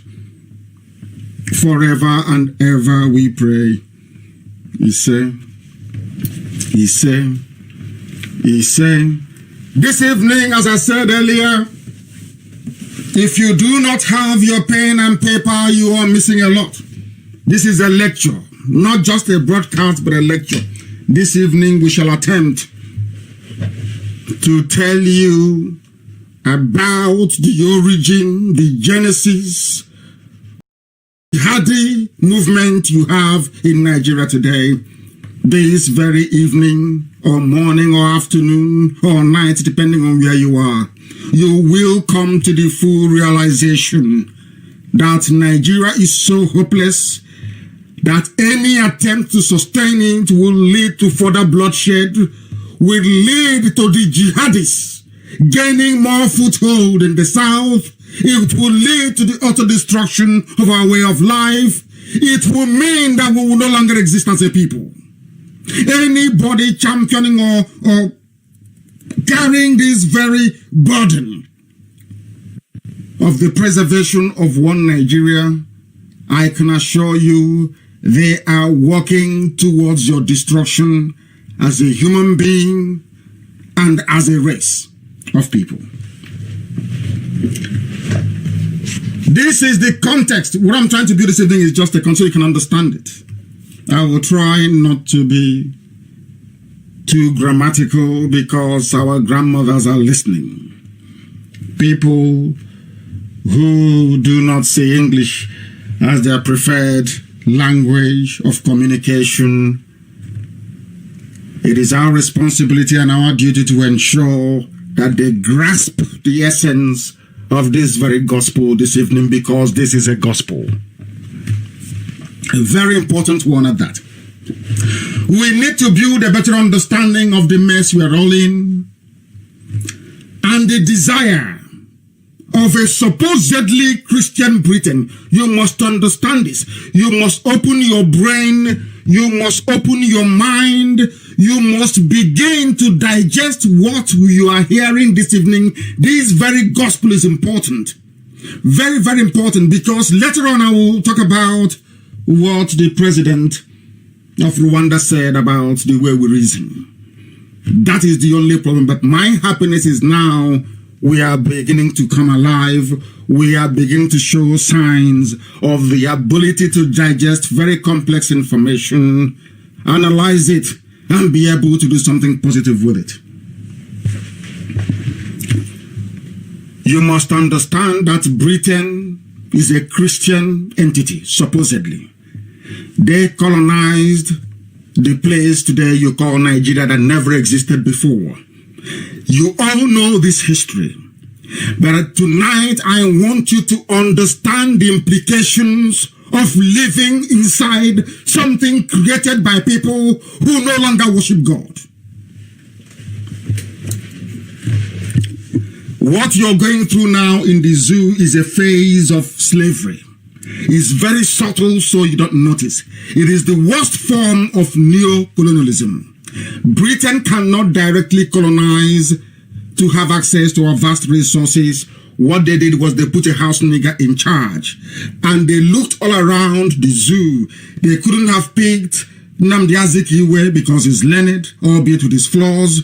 They couldn't have picked Awolowo because he was learned. They went to the north to hand over power to them because they know that they are Lamajri, they are Janjaweed. They know they are jihadists. They know they are more preoccupied with implementing and fostering their primitive way of life on other people than to be concerned with the art of good governance. Art is A-R-T, please, not act. Art of good governance. You can never get it from them. We are going through a phase of slavery, using illiterate Muslim al-Majri in the zoo to hold everybody down in bondage. I give you a very simple example before we proceed very quickly. I want you to please tell me in which world you inhabit. Will somebody like Onogin and all the learned people who are on the bench be relegated to the background and a Sharia judge appointed as the CJN? Somebody who cannot express himself, be it in Hausa or in English. Somebody who is not free enough, doesn't even understand the law. A chief justice of a secular, supposedly secular nation, or should I say a secular contraption, arguing for the inclusion of Sharia in the constitution, which means that he doesn't even understand the constitution of Nigeria, which I will explain later on. By merely introducing Sharia into Nigeria, for Obasanjo to allow the 12 Arewa core North states to introduce Sharia, what they have done effectively is to amend the constitution without going to the National Assembly. You must understand the importance and the critical nature of this very aspect. Development in Nigeria, for them to have Sharia without going through the legislature in Abuja means that they have already tampered with the constitution outside the provisions of that same constitution that kept mentioning Sharia. I'm only giving you a bit of background, so when we proceed you can anchor what you hear on all these very critical pillars that I have mentioned just this very moment. What you have in Nigeria is an alien socio-political arrangement of which the only beneficiaries are Fulani al-Majri. They are the direct beneficiaries of colonialism. You must understand this. Those who are benefiting from the years of slavery and suffering of the people of the South are the North. Britain never took Christianity to them. They refused. Boko Haram that you're seeing that says Western education is dangerous was exactly the same thing the North said to the white man when they first had contact. I'm sure that some of you are now familiar with the statements and pronouncements of Olusegun Obasanjo that said how, in fact, told all of you who were ignorant before how many years it took for the British to subdue Biafrans. You must understand the importance of that very statement. What they did was Britain had to leave Nigeria But for Britain to retain their control, their influence, to still be colonizing Nigeria till this very moment, they needed a house nigger to do the job for them. And who are those house niggers? They are the Alamajiri Janjaweed, the Fulani feudal laws you have in the north. While they were busy mouthing Western education is dangerous, when they first met the British, I'm not talking about Boko Haram.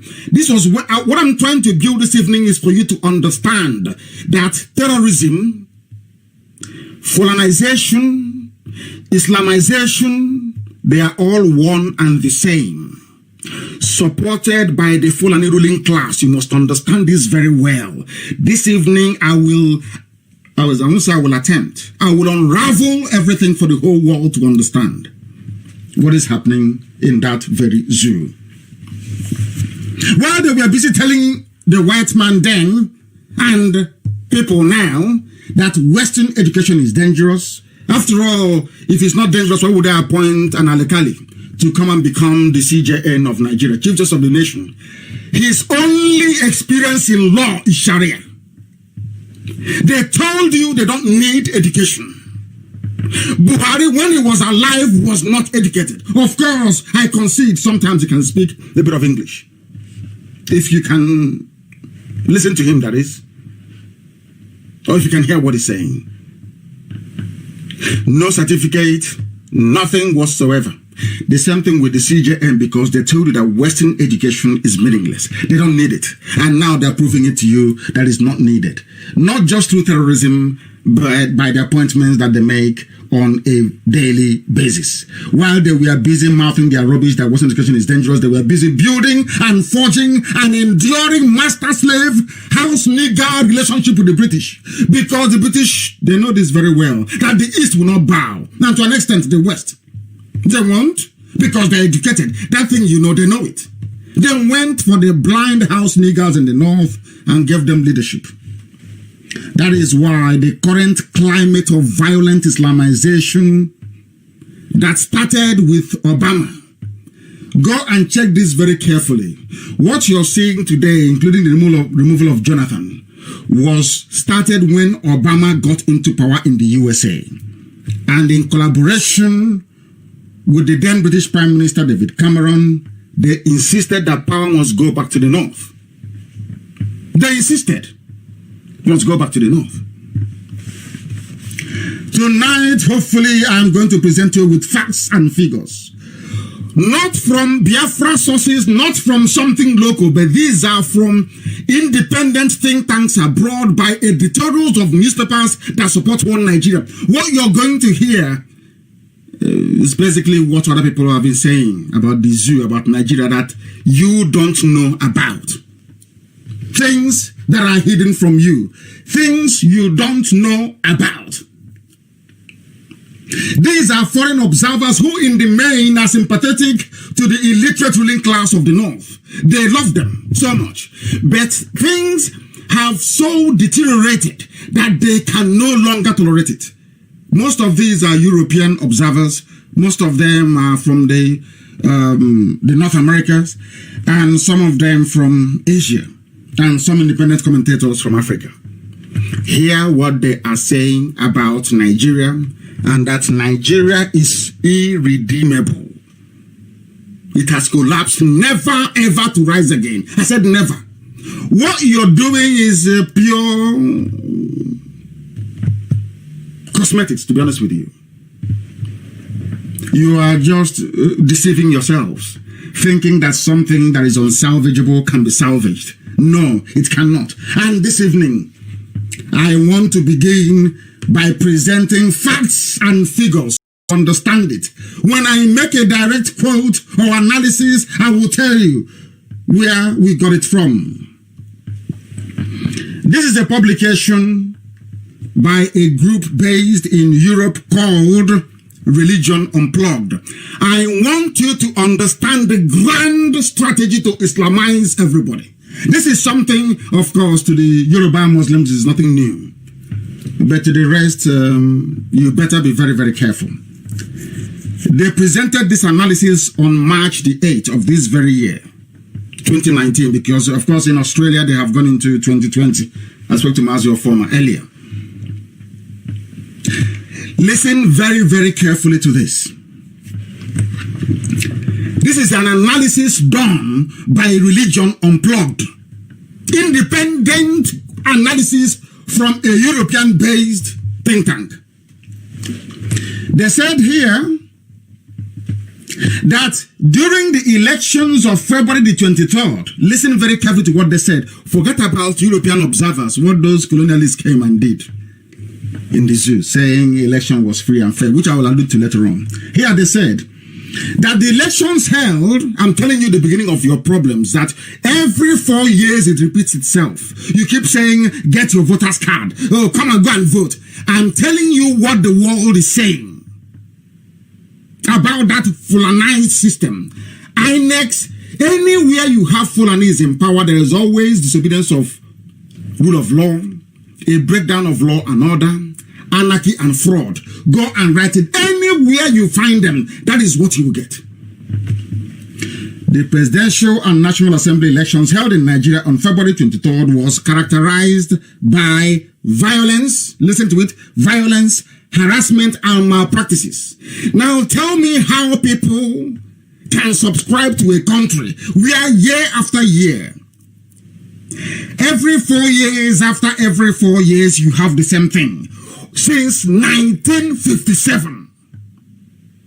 What is happening today did not just start, come by an accident. No, it's been that way with the zoo.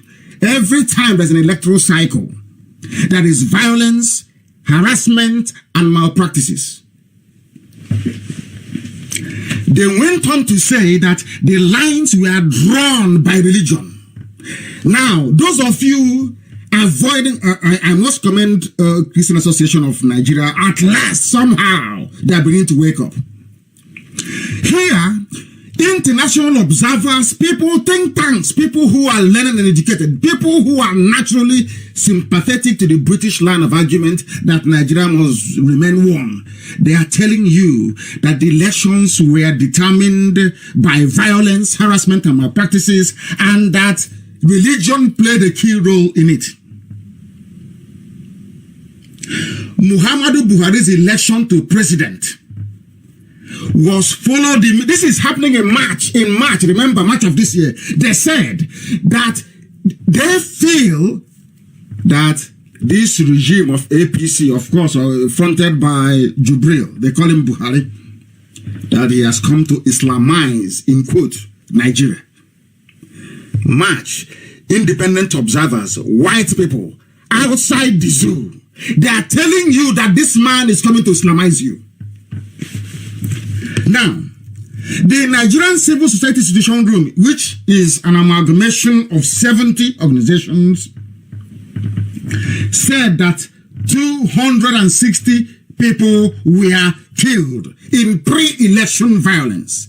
Every 4 years, every 2 or 3 years, you have elections in the zoo and people are dying, and you don't sit down to ask yourself. This is why the West is far more advanced than any other race, I should say, or especially, or let me put it this way, every other race is more advanced than black people. Do you know why? Because when something goes wrong, when they build a bridge and the bridge collapses, they bring in their engineers. They want to find out what materials were used in the construction of the bridge. They want to know if a robust feasibility study was done before the bridge was constructed. They want to know those that built it. They want to look at all the variables that led to the collapse of that very bridge. And when they build a new one, they will eliminate everything they feel contributed to the collapse of the previous one. That is the difference between white and black people. But when it comes to us black people, our mind is not rigorous enough to interrogate issues and get to the bottom of it. You heard that in 1999 there was violence, death. Nothing happened. They called another election again in 2003 or thereabout. You voted again. Nothing happened until this very day. And the thing about Alamajiri is this: once they know that you don't give a damn about something, believe you me, it gets worse as the days go by. They are telling you that there are people who are killed. It didn't touch anybody. Now listen, they said the trend follows patterns in previous elections conducted by INEC. They singled out INEC for damnation. And who is running INEC? Let me ask you. He's a Fulani man.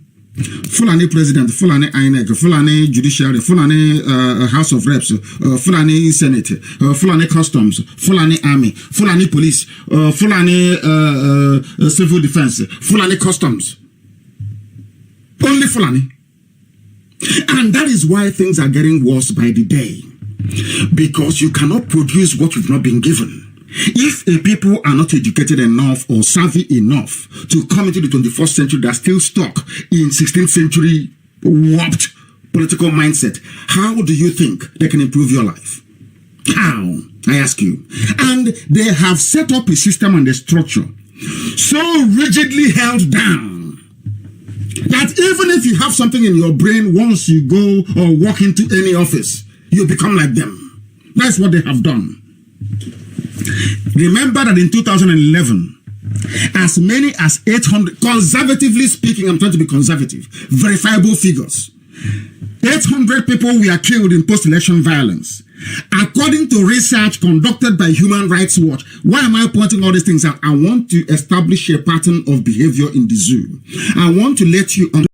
Those you claim are politicians, those you claim you're voting for, they lack the capacity to address the difficulties and the issues confronting you on a daily basis. In other words, Nigeria as presently constituted should not exist. I want to point out some of the perennial difficulties. I want to point out some of the entrenched problems in Nigeria that will never, ever, ever, ever go away. If you're looking for 24 hours electricity, if you want good roads, hospitals, it can never be obtainable inside Nigeria. It is impossible because there are certain factors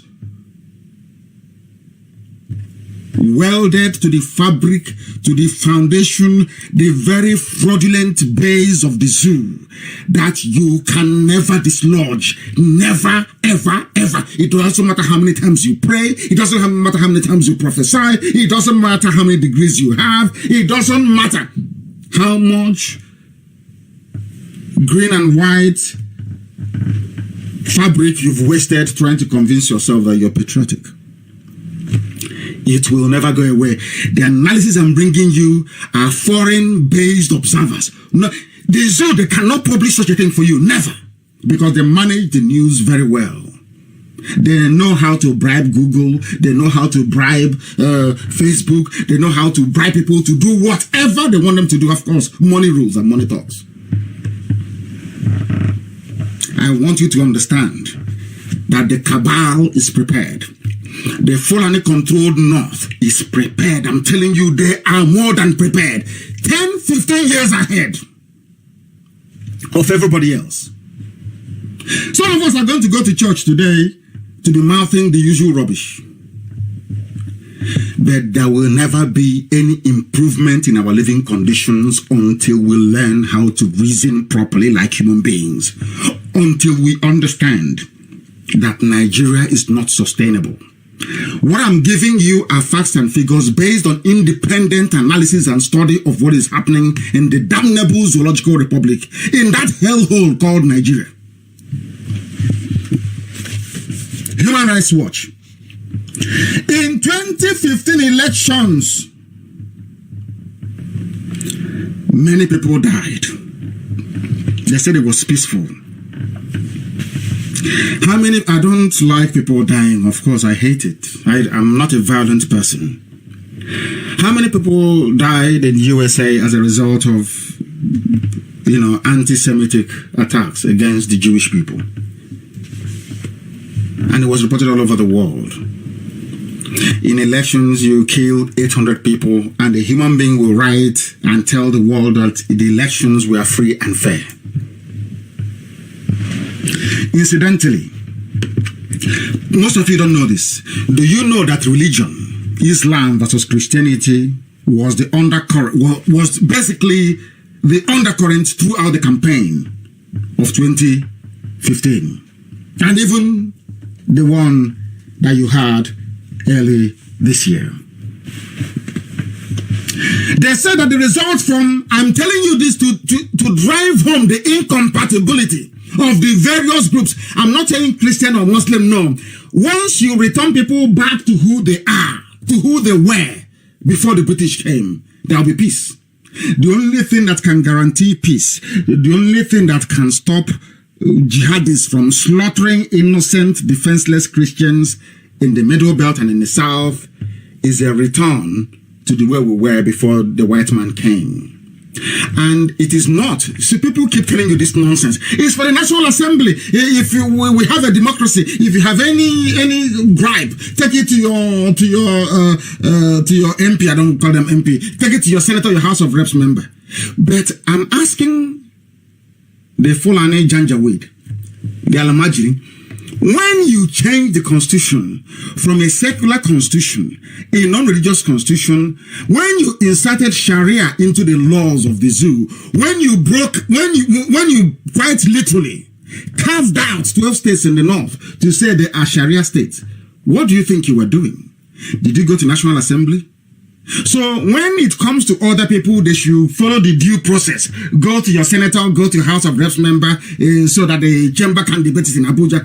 But when it came to your Sharia, you wanted Sharia so desperately that some people in the South are so useless and so ignorant, they don't know that effectively 12 Sharia states in the North have broken away from the zoo. They are practicing a completely different system. That is why they can go and arrest a man in a hotel saying he was found with 3 women. That is why you cannot drink alcohol. That is why those Janjaweed contemplated banning male and females from sitting inside the same keke napep in the North. You don't understand it. Some of you are too blind. When I say the thing, I hate them, we are too pompous, we say that. No, of course, I'm not saying that. What I'm trying to drive home is this, is that the way that you reason is flawed. That is why you cannot understand that when the Fulanis wanted something so desperately, when the jihadists in the North, we are so desperate for Sharia, they did not go to Abuja to ask anybody for it. They sat on their own, they decided, and they forced Obasanjo to implement it. So when somebody is telling you about Sharia, oh, you shouldn't do this, you shouldn't agitate for Biafra, you must go through the right channel being, let it be discussed and voted upon in Abuja. You tell them who voted for Sharia to be introduced in the North. Who voted? They willingly subverted the of a country. Some of you don't understand the implications of this. It means that Nigeria is running quite literally without any set of laws, no rules. They do whatever they like. After all, why would they detain somebody who's been granted bail? Why would they do that? Because they don't believe in the law. If they believed in the constitution of Nigeria, that Abdul Salami, their own fellow Alamajiri, drew up and included everything they wanted in it, there is no way they could have gone outside that same constitution to introduce Sharia in the 12 states of the North. This is just I'm only beginning. I've not even started this program very well. I'm just pointing out some things that will guide your thinking, that when we get into the substance of the involvement of the late Buhari, the involvement of Abba Kyari, El Rufai, they call him the Sultan of Sokoto, in the current wave of terrorism in the zoo, you will understand it. It's all Sharia planned and mapped out. All planned and well designed to deceive some gullible people. But you can't deceive IPOB, you can't deceive me. We are learned and highly educated, you can't deceive us. When they tell you, don't agitate, you must go to, we're in a democracy, ask that person, which channel did you people, you Sharia Northerners, which channel did you go to before you introduced Sharia in the 2 states of the North? Did you go to National Assembly? Did the Nigerian Constitution ever recognize Sharia? The answer is no. It mentioned it. It never said it is a way of life for a people. But you introduced it behind the constitution. Now, when we agitate for Biafra, you say, oh, why don't you go through National Assembly? Did you go? All this Alamajiri, I'm asking you, all the Janjaweed, did you go through National Assembly? I'm saying this so that people in the West, the more moderate, reasonable people in the West in Yoruba land can be able to reason and understand what I'm saying. I don't hate anybody, but I hate fools. I can't stand people who cannot reason very well. So you're telling me it's good that one law operates for the Janjaweed, the Alamajiri in the North, and another law for people in the South? Is that what you're seriously saying? Is that what you're seriously saying? We are going to Biafra and nobody can stop us. It is they know it. Abba Kyari, who is currently forget all the nonsense, Jubril, all the makeup they put on his face. He will come out. One day his ear is cleft on the right, the other day is on the left. Nobody knows what he's doing. No. And we know that Abba Kyari is the one running the zoo with the help of the input of the cabal from the north. We know. And they are determined. They know this is their opportunity. If they miss it, they know that if the presidency were to come to the south, that they're finished. They know that very well. There will be structural reforms that will put an end to the reign of terror. That is why they will hold on for their dear lives, counting and hoping that Britain will support them. Let me also point this out. It took Britain over 30 years to overrun Biafra land. What makes you think that ordinary Alamajiri who cannot read or write can defeat us in 3 years? Just ask yourself that very simple question. Britain fought Biafra for nearly 30 years before they managed to subdue us. Do you seriously think that in a straight fight between Biafrans, Fulani, and their allies in the north, that they can defeat Biafra? Do you seriously think so? That is why they ran to Saudi Arabia, they ran to Egypt, they ran to Britain, they ran to Russia. All these countries fought against, including OAU, fought against tiny Biafra. And we held them for 3 years. It was what I would call the Third World War. That is why they don't like talking about Biafra in all the political offices of the world, because they are ashamed of themselves. They know what they did. When I hear Alamajiri talk about the war, I feel sorry for the fools. Did you fight any war? It was the Egyptians who were flying your airplanes. Did you fight any war? All the logistics were provided by the British. The British ensured there was air, land, and sea blockade. When the Red Cross went to London to go and withdraw money to feed starving Biafran children, the woman was arrested and detained by the British government. Harold Wilson said that he wants more people dead in Biafra land than in the Holocaust. You think you fought us? Fulani will say, remember the war. Did you fight any war? Junaid Mohammed, did you fight any war? Amd Abdullahi, did you fight any war? Did you see war? In all the, should I say, some of the theaters of war that we've had in recent times, including the ECOMOG missions and all the rest of it, how many Fulani people were there at the front line fighting? Buratai that you see today, has he seen battlefield before? Buratai, the chief of army staff. That is why, because he's never seen war before. He doesn't understand what a soldier is supposed to do. That is why they are in marketplaces harassing women who are selling crayfish. He's not a soldier. No genuine soldier will go to harass civilians. The reason why you have dictatorships in Africa is because their soldiers don't even fight wars. All they do is harass. Look at Ethiopia that's fought a war before. How there is freedom and progress, because soldiers know if you call them to go and kill, they'll tell you no, they will not go. They have seen war before. You have Alamajiri in the north. They have never seen any war. The only war they have seen is to fly their helicopter to Kuje to make sure that I'm in prison. The only war they have seen is coming to Biafra land to kill unarmed protesters. The only war they have seen is to come down and massacre people who are praying. Because Britain is supporting them, because Britain is covering their back, so to speak. Daddy Britain is there. They can do whatever they like. Abba Kyari can do whatever he likes. Britain will protect him. Because it is in the British interest that a Fulani man is in power. It is in the interest of Britain, not all of Britain, some people, some key people. It is in their interest that Alamajiri is in power, because they know once Alamajiri is in power, people will be selling their generators now, because there will never be any light. You'll be selling sumo because they know there will be never ever be pipe bomb water. Never. It's impossible. People will be digging their boreholes all the time. Their pharmaceutical companies will be making so much money because every time you be sick, if not malaria, it's typhoid. And all the medicines are coming from abroad. You think they don't know what they're doing? You think they don't know? So it is in the interest of neo-colonialists that Alamajiri is in power because they know they cannot do, they know that they are useless, beyond useless. Are you telling me that in a normal world, Britain, who is the colonial master of the zoo, somebody as stupid as Tanko, a Sharia judge, was appointed the chief justice of a common law system, that Britain will not say anything? You heard, during all our fights to free Shore, Dasuki, and El Zakzaki must be free. We need to fight for him as well. Of course, it was very foolish of them to burn US and Israeli flags. Very, very foolish of them to do so. But we must fight for El Zakzaki to be released.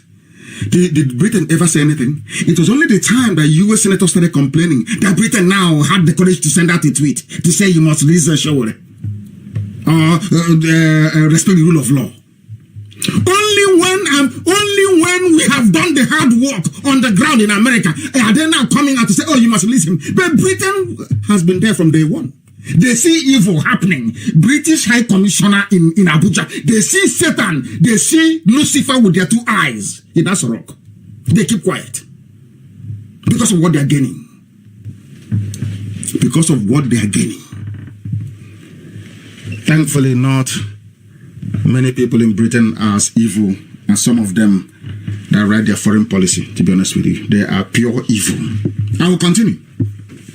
Religion has been there from day one. It's not going to go away. They said that the population is half and half, 91 million Muslim, 91, rubbish, pure bunkum.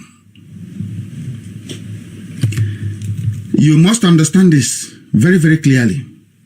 Very, very clearly. Please listen to this very, very clearly, please. In spite of everything they have done, they said Atiku picked Obi and Abakari answering the name Buhari through Jubril picked Osibajo, who is the two Southern Christians, as they said. It did not stop Islam and religion being a key part of the election. Now listen to this carefully. Some of you don't know what is happening in the zoo, but I will tell you tonight anyway. We have time. There is a leader of an extremist Islamic sect called Izala, I-Z-A-L-A. Sheikh Sani Yahaya Jingir. Sheikh Sani Yahaya Jingir. He spoke in a video in Hausa language and asked his followers never ever to vote for the PDP candidate who was Atiku then, despite the fact that Atiku is a Muslim. Do you know his reason why? These are people that tomorrow say, oh, Nigeria, we must do everything we can to keep Nigeria united. I'm saying so that Igbo Efulefu governors can listen. The idiotic politicians can listen. Every fool planning for 2023, 2098, 2047 can listen very carefully to what we are saying and learn from it. Not minding that Atiku was a Muslim. This man called Sheikh Sani Yahaya Jingir spoke in a video to his followers, millions of them. He said that Atiku, these are his words, Atiku's running mate is from the Igbo stock, who are Christians. They killed our Sadwana, and because of that, nobody should vote for Atiku, because if you vote for Atiku, that means you are voting for those that killed the Sadwana. Some of you have forgotten that the governor of Kaduna State now planning to come and run, and I know there are some idiots in Biafra land. There are some fools in Biafra land, entire Biafra land, who may be thinking, oh, I'm very poor, I'm wretched, oh my goodness, why don't I support Nasser El-Rufai's candidacy? Maybe money will come to me and my family. That very selfish way of reasoning is only about yourself. If I was thinking of myself alone, I will be a multi-billionaire in foreign currency. You don't know how to make sacrifices. All you know to do is to sabotage. All you know to do is to run to the Alamajiri because they know you will come. They the reason why they are dealing with Oshomole today is because they know there's it's a conveyor belt. Endless supply of idiots from the south. Endless supply. So if one Oshomole goes, another idiot will replace him. They know that very well because you're all very hungry. And before you all say, if you're hungry as well, you do something. I spent all my money funding Radio Biafra to the point that I was sleeping in a car. Hungry. I didn't give up. I will go to work, make a lot of money. I will come back and I will spend it on Radio Biafra shortwave. If you think shortwave is cheap, go and try it yourself and see how expensive it is. So we've been there. Don't come and tell us nonsense. Oh, my family was hungry. Because of that, I had to sell my conscience. Some of you will fight for El Rufai. And I will tell you what he said. He said, listen carefully to El Rufai. These are your leaders. When they talk about the elite and the leaders in the zoo, I'm only building a background to what is happening in the zoo so that you all can learn and understand, reason and think. He spoke on Channels Television, that Alamajiri station. He said, this is from El Rufai. What if I tell you that no matter who I choose as my running mate, even if I choose the Pope, 67% of the Christians in southern Kaduna have made up their minds that they will never vote for me. But people come ignorantly in the outside world. They say, oh, but the North is all Muslims. No, of course not. Southern Kaduna they are all Christians. But they have been subdued. The mistake that these people, Southern Kaduna, the mistake they keep making is that they keep thinking that Biafra is against them, that you Biafra go, they will suffer. No, you are making a grave mistake. Biafra is your redemption. Only Biafra, I'm telling you the truth, only Biafra can save people in that very zoo. Only Biafra can. Nothing else will. I said nothing else. No amount of restructuring, no amount of warm words. And I'm happy to hear today that Khan is saying they are fed up of the condolence message coming from Asarok. They are tired. Anytime a Christian is killed, there's a condolence message. Rubbish. They are tired. What is the solution? I want people to sit down this night or morning or afternoon, depending on where you are, to actually contemplate what the solutions are to the problems. Not just lamenting, but what are the solutions? The only solution viable is close your eyes and think of how we were before the white man came. The people that put us in this mess is the British. And it's a good thing that actually the French government have come out to say that colonialism is evil. It's the British. And because they see themselves as God, you know, they are very proud, they are God. We went to Africa, you know, those dumb monkeys, we created nations for them, and they are there. Nobody should touch the boundaries, it should be that way. Who told you that? Southern Sudan broke away, albeit there are teething problems there. Eritrea emerged. And so will other nations emerge. Now, if it is the wish of Eritrea in the future to go and join Ethiopia in a bigger, wider, whatever country, it is their prerogative. Give it to them. That is the essence of democracy. The people, what they want. Isn't that what we're asking for? Isn't that what we're asking for? He said, even if I choose the Pope as my running mate, they won't vote for me. The issue is this. From the mouth, listen carefully, from the mouth of the governor of Kaduna State right now, El Rufai, he said, Kaduna State is divided. From the mouth, if Kaduna State is divided in the north, if Kaduna State is divided, how do you think you can put the country together? It is impossible. Absolutely impossible. But we don't understand. It's entirely up to them if they will or not. But we are moving on, we are marching on relentlessly. You see, I said it from the beginning. By the time, God is my witness, by the time we are done with the zoo, you see the name Nigeria will no longer exist. They will answer Arewa in the north. You will answer Oduduwa or whatever name they choose and will be Biafra. Should these people then decide to come together, or Middle Belt, if they're strong enough to stand their ground, if they're strong enough to stand their ground, they can emerge as one nation if they have one common identity or one common way of life. If a governor can say to you that Kaduna State is divided, how about Nigeria as a whole? But the impression they give is that the North is one North is a lie. Deception. They want one North, but divided South. Midwest, Niger Delta, South. But in the north, they are all one north. Despite the fact that in Kaduna, you won't believe this, in Kaduna State, Christians outnumber Muslims in Kaduna. I'm not talking about Christians that came from elsewhere, from Biafra land to reside in Kaduna. No, indigenous people, southern Kaduna, there are more Christians than Muslims. You don't have such dichotomy anywhere in the south. But they give you the impression that the south is divided. No, that from the mouth of the governor of Kaduna State, on Channels TV, he said that that Kaduna State is divided. Apart from Governor El Rufai, these people also recognize that Buhari had an agenda to Islamize Nigeria, even during the campaign. Someone who were saying this, you didn't listen, but of course, the good thing is that it's good to be underestimated in life. If they knew how far we would go in the pursuit of Biafra under IPOB, oh my goodness, they wouldn't have let us get to where we are today. They thought we are miscreants, we are wheelbarrow pushers, they are touts, they are all those sorts of names. And the more names they call us, the more enthused, the more energized we become. And what we have done is to undermine them, and we'll keep doing it.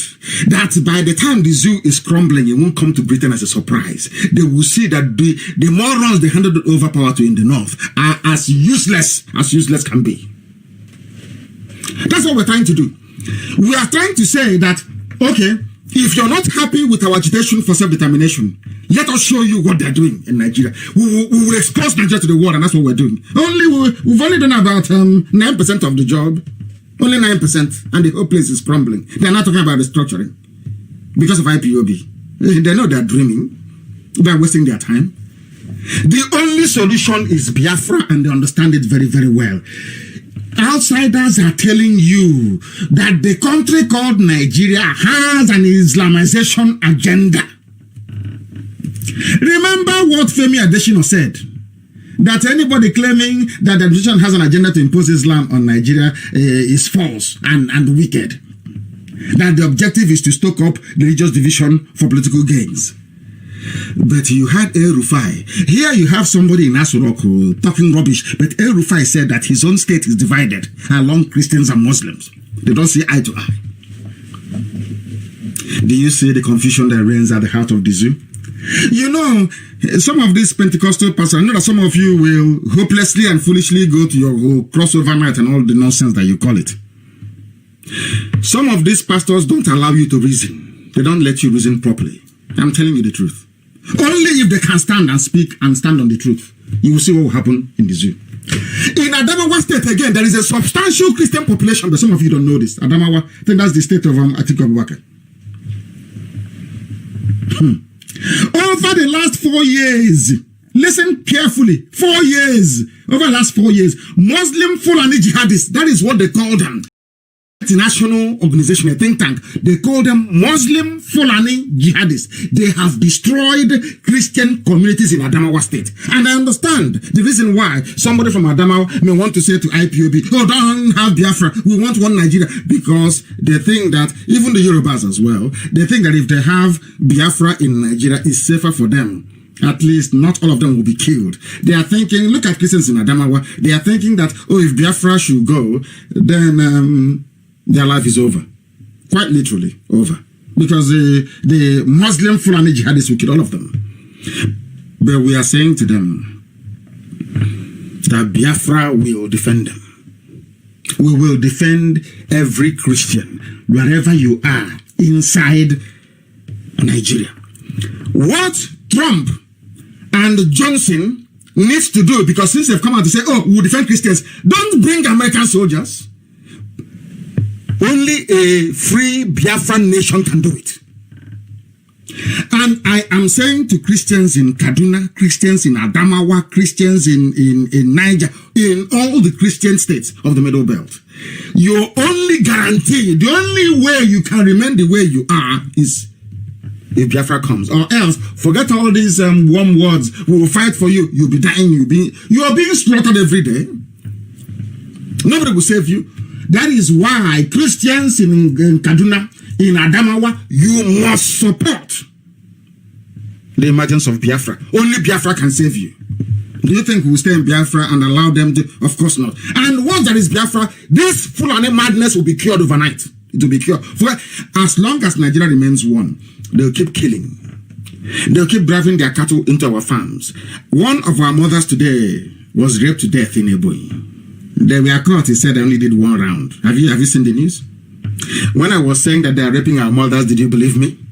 When I said that what Umahi is doing in Ebonyi is the same thing that all of them do, because you don't listen very well, it will lead to the destruction of our way of life. None of you didn't listen.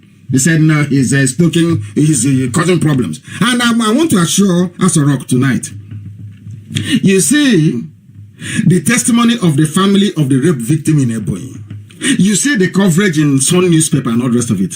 Be rest assured, every frontline politician in the world will receive it.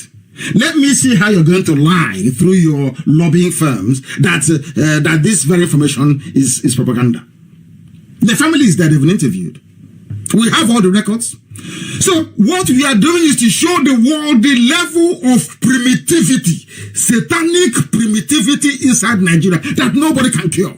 If these people can hide the death of Buhari from everybody, if they can try to deceive all of you cowards in the zoo, cowards who are calling other people cowards, you wretched cowards in the zoo called Nigeria, if they can deceive you and tell you that young man is Buhari and you believe you me, you have no redemption. You have no redemption. Your lives are over.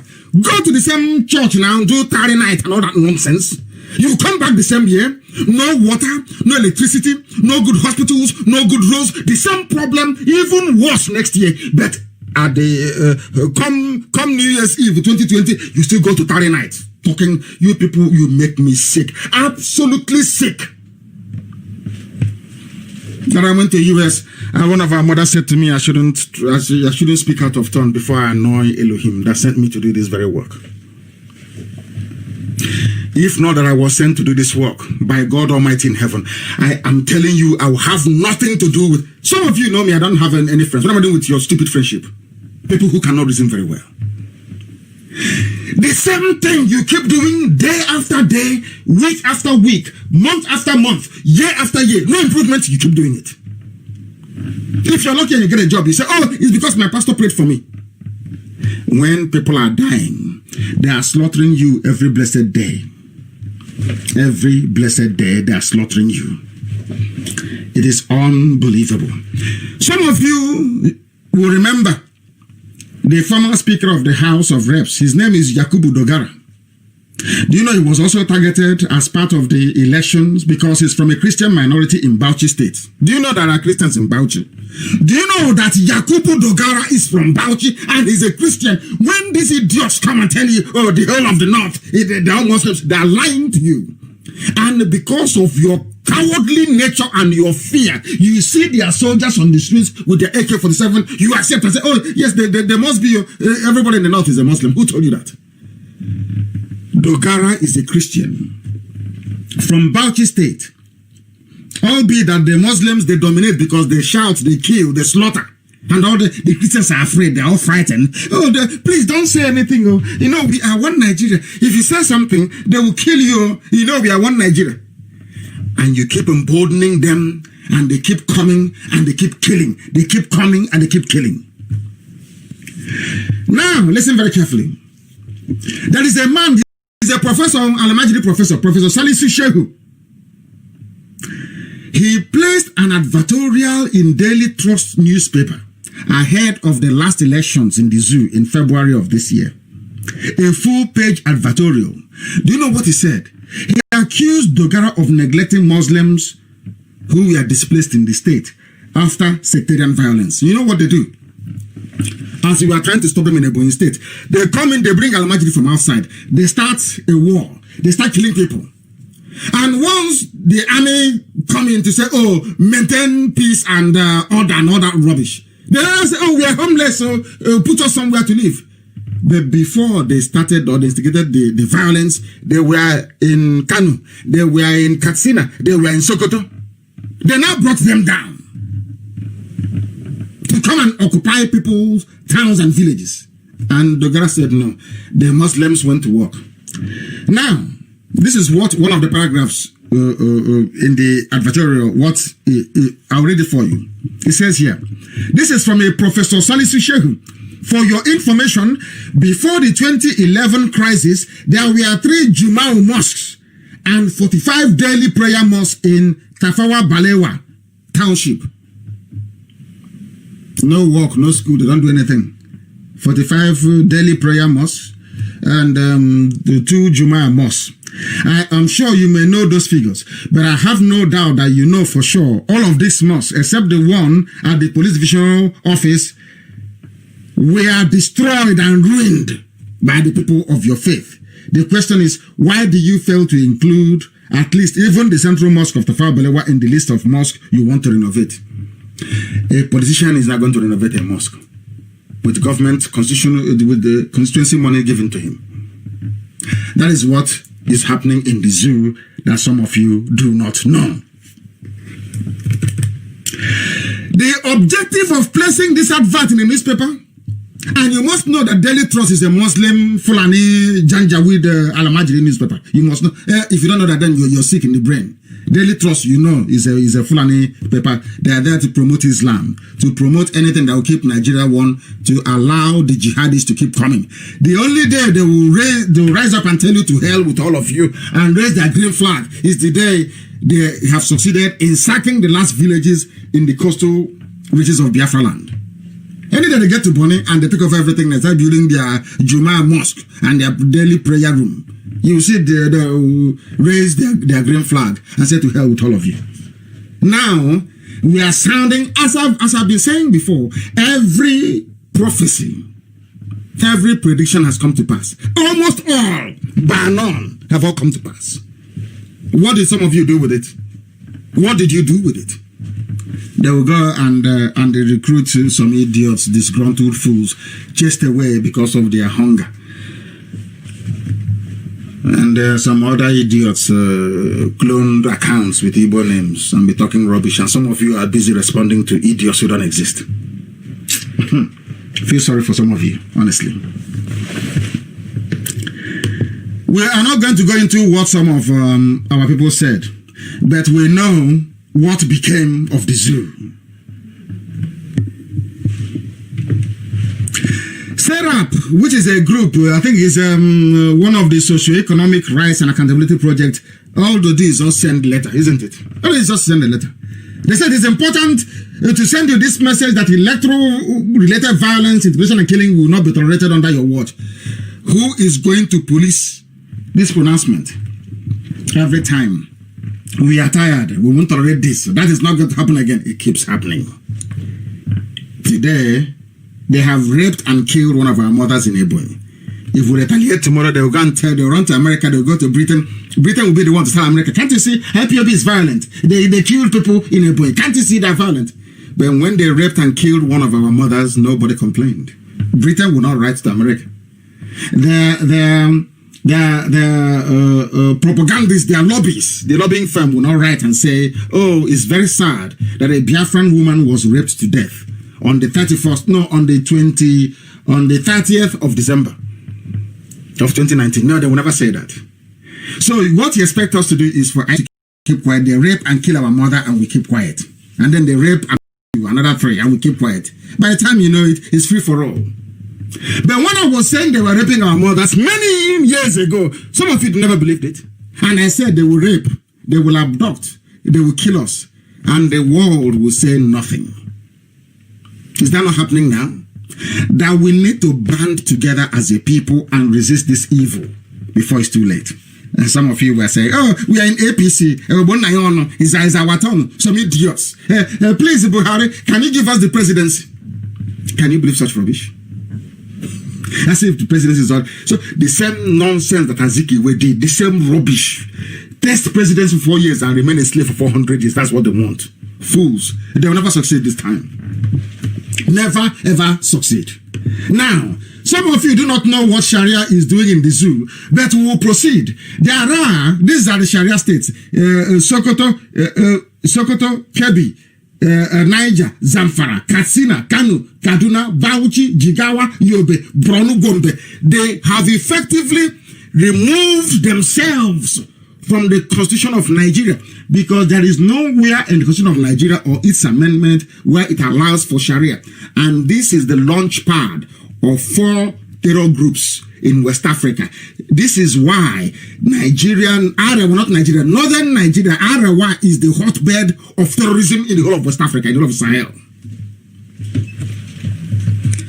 It is called Sharia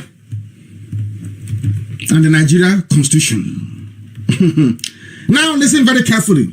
I said this night I will tie, the dead, Buhari is dead. Forget about Jubril. Buhari, the dead one, I will tie him to the violence happening in the zoo. I want to prove to the world, I know that Britain is listening, the whole world listen when we preach this very gospel. We want them to know, I want America to know, I want the whole of Asia to know, I want everybody, South America to know that Buhari, those they are governing in his name right now, is the chief terrorist you have in the zoo. I'm going to prove it to everybody so that the world can know. Forget all the nonsense they are telling you. They think they can, we are many. Everywhere in the world. Everywhere in the world. There is no way on this earth they can keep borrowing money. All the money they're borrowing, they're using it to fight IPOB. To be bribing government, bribing officials. Oh, don't let them come in. Don't try to see them. That's all they're doing. All the money they are borrowing it to try to stop IPOB. Are they succeeding? The answer is no. They can never succeed. They have never succeeded before. They will not succeed now. They will never succeed ever. Never, ever, ever. Because we are clever. We are intelligent. We are Biafrans. We don't have money, that is true. But we are doing something that millionaires cannot do. And they know it. The zoo, they know it. They'll keep borrowing money until they go bankrupt. Fighting IPOB. They are finished and they know they are finished. When they go to the world to tell them, they say to them, they are fighting we don't support separation, but the 12 Sharia states of the North have already separated to form an Islamic enclave. That's what they have done. Why can't you allow me to go and form my own nation? Why must I go to National Assembly in Abuja? When you are forming your own Sharia, did you go to the National Assembly? Or you're just mouthing your rubbish, pretending, we are still in one Nigeria, even though it is Sharia, it is under one Nigeria. But you went outside the Constitution to go and frame, or should I say, agree an amendment which was not voted for or voted upon by those that the people claim they voted for to go to Abuja to handle such matters. That is a fact. They think they can deceive people, they can deceive you, they cannot deceive us. We are IPOB, we are undeceivable, you can't deceive us. Not at all. Some of you know that Buhari, they claim that Jubril won the election, they call him Buhari. So sometimes when I say Buhari, and I'm referring to Jubril, it's Jubril who is there, courtesy of Abba Kyari. Everybody knows that Buhari is gone, dead. The wife, Aisha, have told us many times, but we can, of course, in this UG, we can never listen. We are not amenable to reason. It's impossible. Trump is being impeached because of one phone call to a president in the zoo called Nigeria. They brought somebody from Sudan to replace your dead president, and you can't do it. And that idiot is presiding over the worst phase of massacre of innocent people in the process of a very crude jihadi invasion, and they're all very quiet. And tomorrow you say you are equal to a white man. Who told you that? Mad people everywhere. We are going on about trying to establish. We are trying to establish that Buhari is the grandfather of terrorism in the zoo. The dead one, even including Abba Kyari. These are the people. Fulani politicians are the ones funding terrorism in Nigeria. That's what we are here for. And I believe we have laid the foundation of the inevitable collapse of the zoo. Now we must go on to let the whole world understand how we have come to this conclusion. You must understand it. We must understand it. When they got the idiot and put Jubril in power in the name of Buhari, they said he will spare no effort in the battle against Islamic militancy. They love speeches. They write it and they post it. They say, Britain will say, USA, can't you see he's doing something? He's saying something about it. But things are getting worse. Worse now than it was under Jonathan. And he went on to say that you shall be able to go to bed knowing that you are safe and that your constitutional rights remain in safe hands. Exactly what the Fulanis told the Hausas before they got the gullible Hausa people to kill their own kings. The same thing. I will respect your right. Even if I don't release you when a court says I should release you, it is your constitutional right to remain in jail. And some of you are jumping up and down, clapping for him. Very, very sad indeed. Now, he went on to say that the problem is that Nigeria constitution is superior. They asked him a question. They said that Sharia is put on the same level with customary laws. Have you heard of them saying anything about customary law? Of course, the answer is no. Its relevance is limited to inheritance, marriage, etc. Is that how you funded the Hizbah police in Kano that will go about destroying shops and businesses owned by Biafrans that sell alcohol?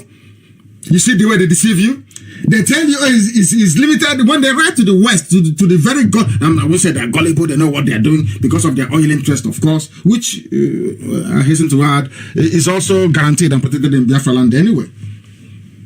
They say it's limited to inheritance and marriage. So Sharia is not a problem. And I'm asking them, who formed the Hizbah police in Kano? They can't answer, can they? Unbelievable. With the right to arrest and detain and flog people as they deem fit. Whereas in 2001, this same man, before he died, this Buhari, in whose name the zoo is being run by Abba Kyari, what did he say? And they went to Google and they paid Google lots of money. Thousands upon thousands, tens of thousands of dollars to remove every reference to this. That is why when you Google, if you go to Google now and you write in Buhari, I will support Sharia all over Nigeria, you will not see any news item. But if you go to the images, you will see somebody cleverly captured the front page of this day newspaper that carried it. It's still there. The news link is missing, but you can see the this day front page. You will see it there. Very clear.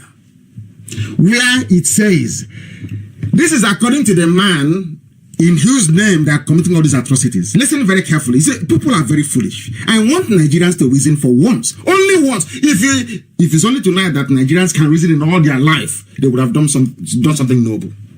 What did Buhari say when he was alive? He said, I will continue to show openly and inside me the total commitment to the Sharia movement that is sweeping all over Nigeria. Not minding that there are sizable Christian populations in the north, he doesn't care.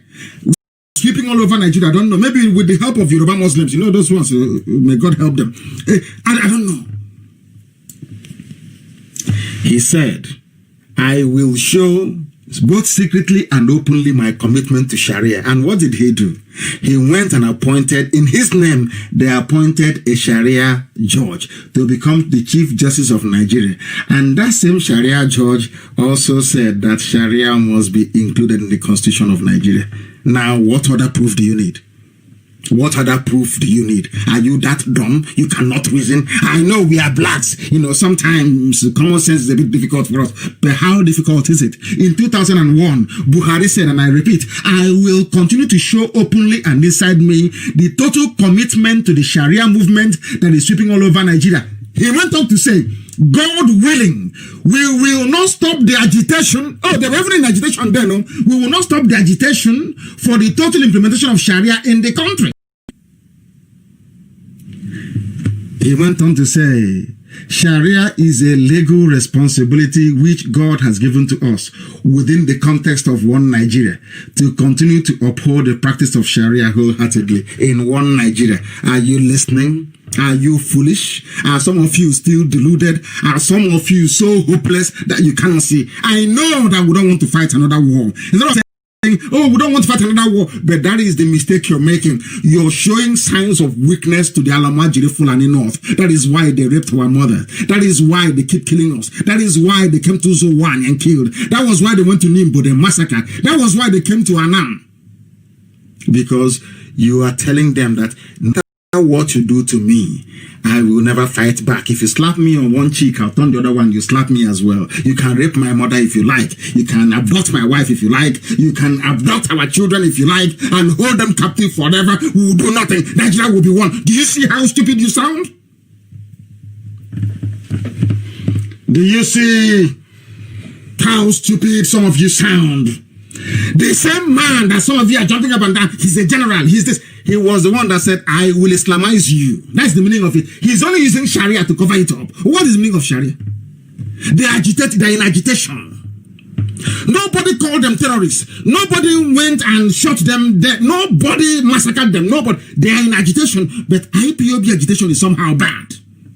To the British, it is very bad. But when Buhari was agitating for Sharia, Britain said nothing. When the 12 states of the North broke away to form their Sharia, Britain, the granddaddy, the creator, the messiah of Nigerians, they said nothing. Absolutely nothing. Absolutely nothing. Now you understand, don't you? Now you do understand. They say I insult them, but I will insult because I don't feel sorry for myself. I am also included. Until Biafra comes, I will continue to be hard on myself. The thing about black people is, I call it the Democratic Party syndrome in America. Everybody knows in the US that it's only the Republicans that can help you become the man or woman you're destined to be, or to become, so to speak. They know that very well. It was the Republicans that fought against slavery. It was Republicans that actually made it possible for the father of Condoleezza Rice to be able to vote in the South. Who were the godfathers of slavery in America? It's not the Democratic Party. These Democrats you're saying, it's them that, sorry, some of you don't even know this. It's the Democrats who are the slave owners, slave masters in America. It was Republicans that were fighting to save black people. But look at the way they turned history upside down. The same thing is happening in the zoo. The people who have come to kill you, you embrace them. Those fighting to liberate you, you jettison and you reject them. Unbelievable. Go, even Guardian newspaper carried it. Go and Google it now. Nobody can accuse Guardian or This Day or any of the zoo papers, Nigerian papers for supporting Biafra. They know. Go and Google now as I'm live on the air. Buhari calls for Sharia in all states. Google it. Buhari calls for Sharia in all states. It was carried by the Guardian newspaper.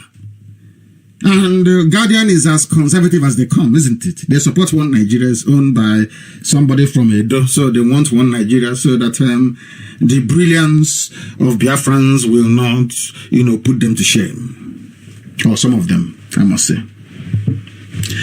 He said this thing in 2001 and 2015. These statements, they mirror the legal controversy that is rooted in the conflict between the secularism provision of the Federal Constitution of Nigeria and the number of state laws and practices that allows for the application of Sharia beyond the sphere of personal laws. These are facts proven beyond every reasonable doubt. Nigeria is a Sharia country. Those of you who are Christians championing for one Nigeria, you're championing for one Sharia, one Islamized Nigerian geopolitical space. That is a fact of life. That is what they have all signed up to. That was why when Buhari died, they thought to themselves, oh my goodness, how are we going to continue this our agitation? They said, let us go to Sudan and get somebody to replace him. We found somebody who looks like him. And what happened to those two people who recruited Jubril? There today, they are dead. Are they not dead? They are dead today. So they will not say.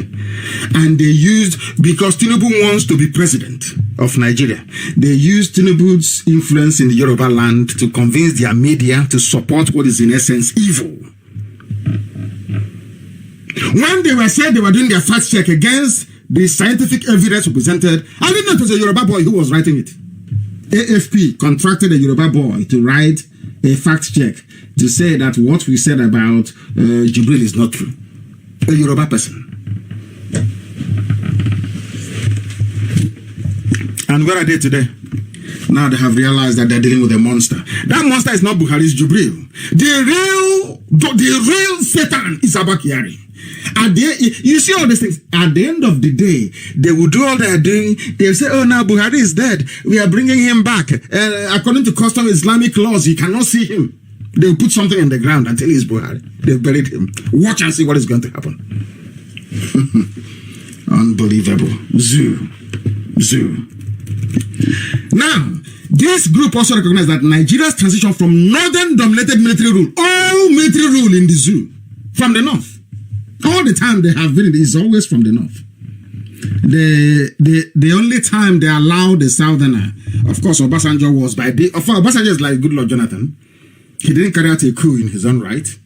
They allowed him to be there so that the north can buy the Yorubas over and say, oh, can't you see your son is also a head of state? It was Murtala Muhammad was killed. Murtala Muhammad was killed, and then Obasanjo took over. Obasanjo didn't do a coup in his own right.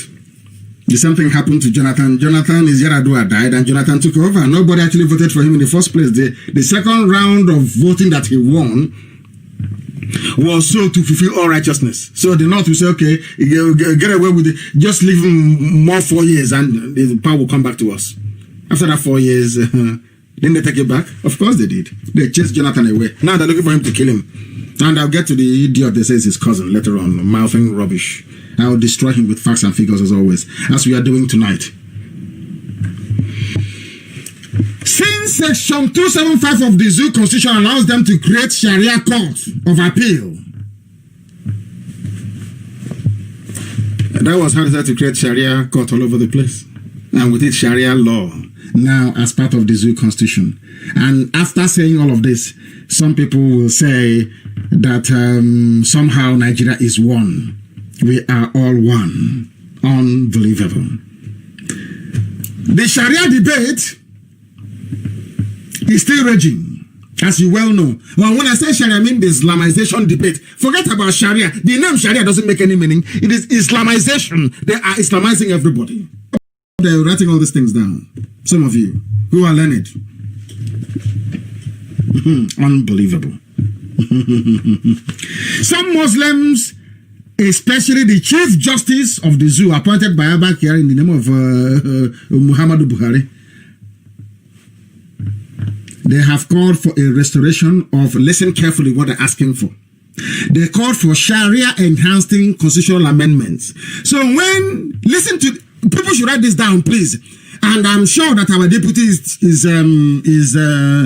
will make sure that this program is sent out in 4 parts, in 4 1-hour parts, so that the world will understand it. Listen carefully, please. And those I didn't warn you. This is Eve, New Year's Eve broadcast.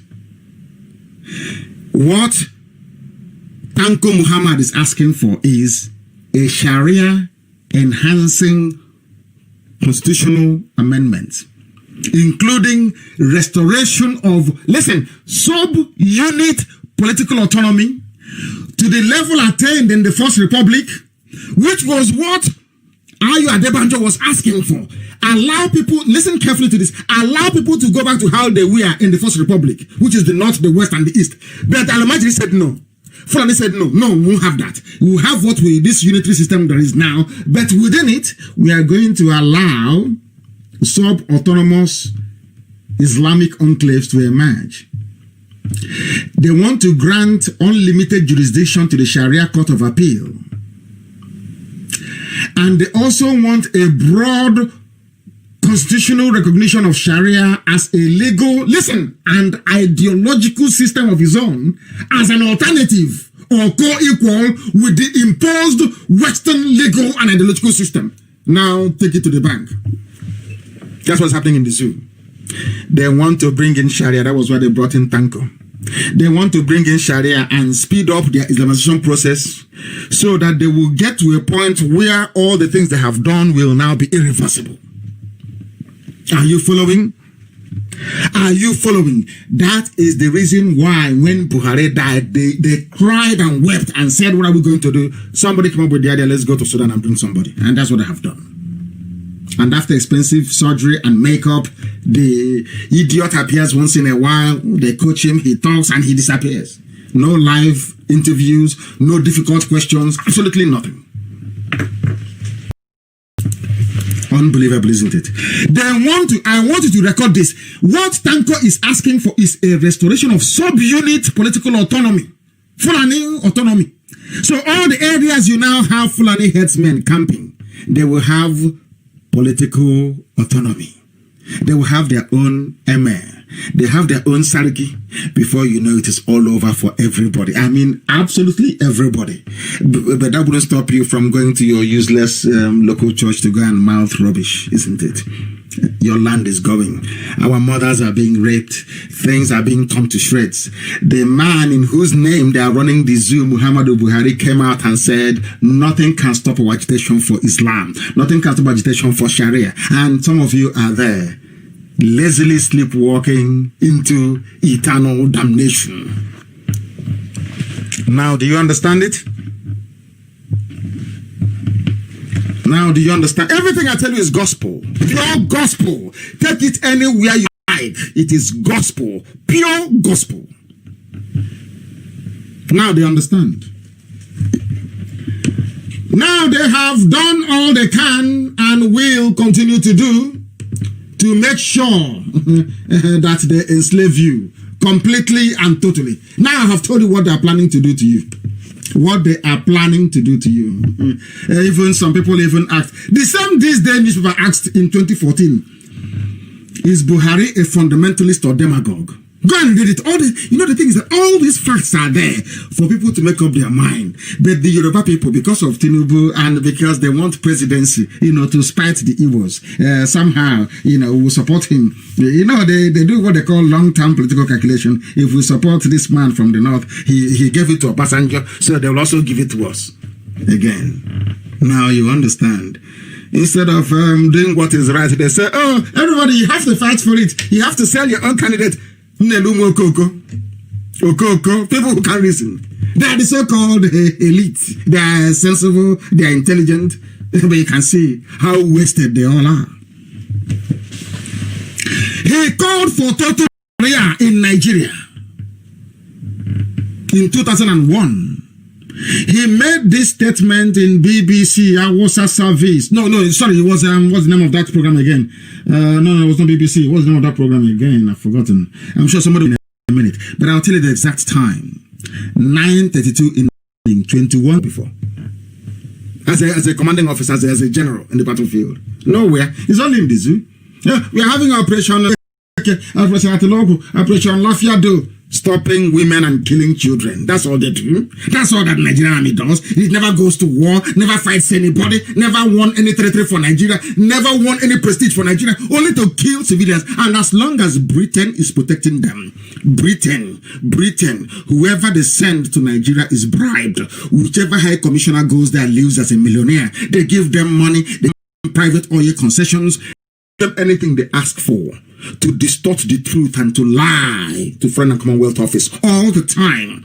That was why I have given an example. That was why the British High Commissioner in Abuja doing all this saga involving Showore, she never said, or is it he or she? She never said anything because they enjoy it. If I say, oh no, but Nigeria is a sovereign. Who told you Nigeria?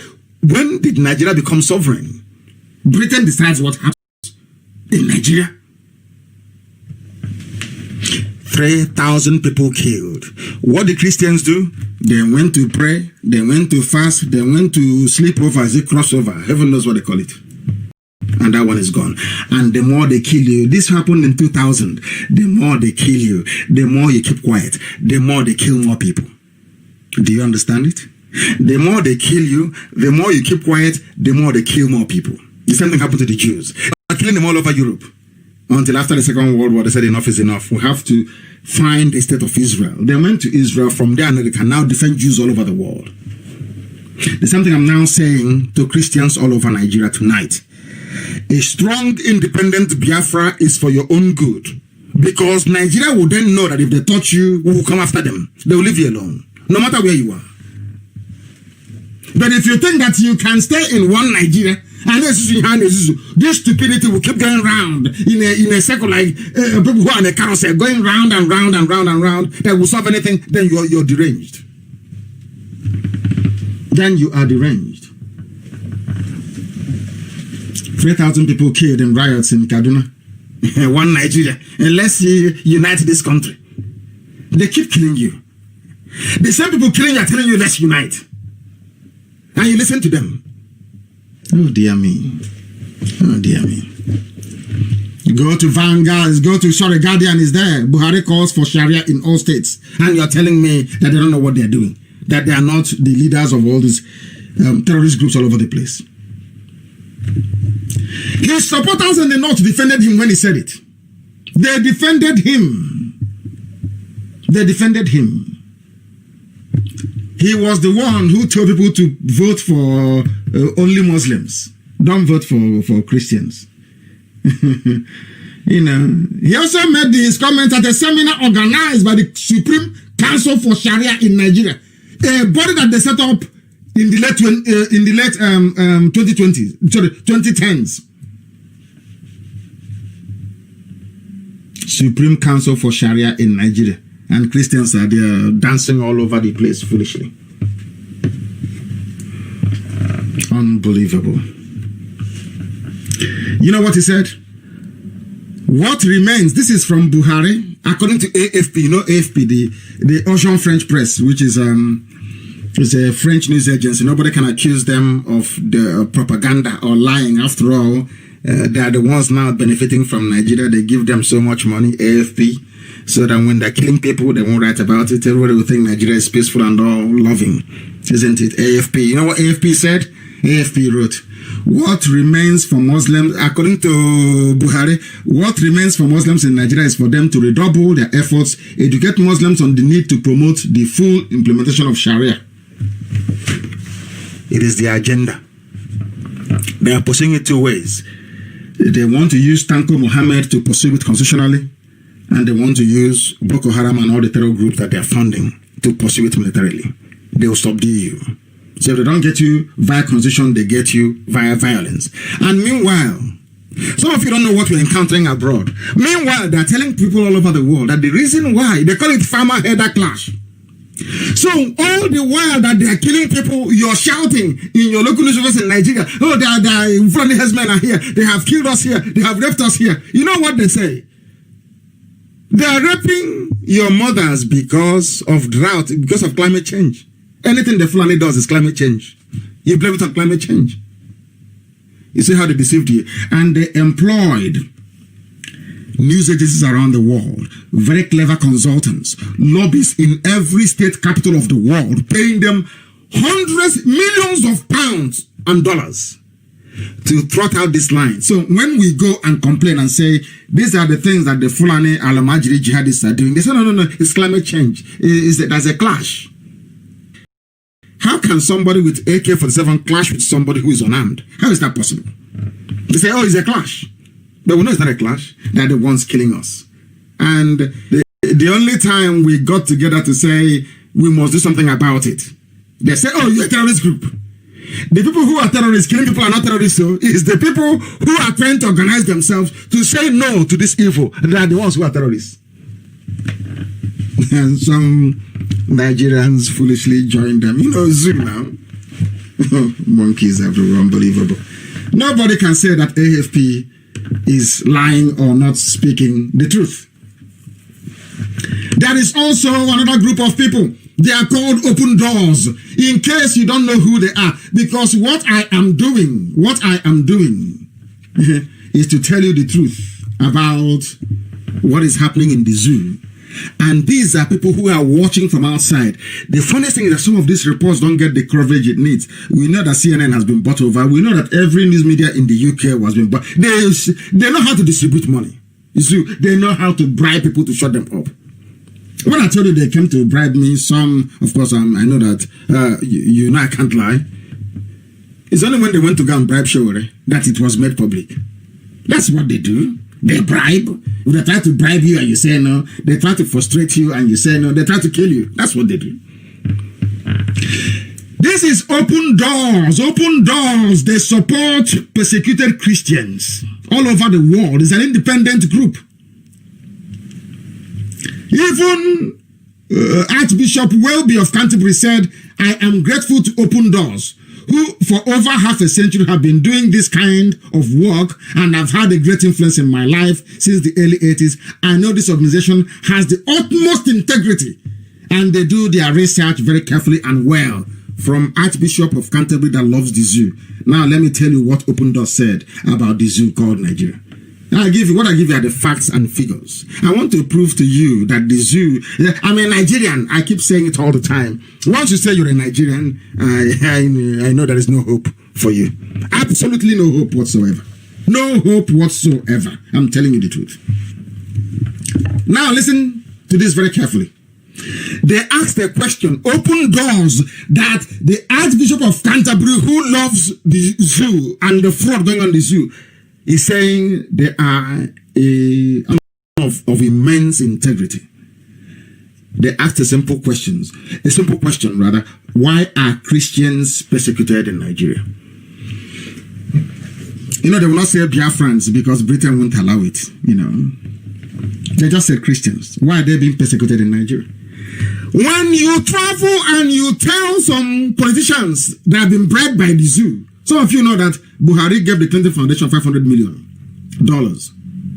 So sometimes I'm not sure that some lawmakers will actually be unbiased when it comes to saying the evil that the Fulani portend for everybody as the jihadists.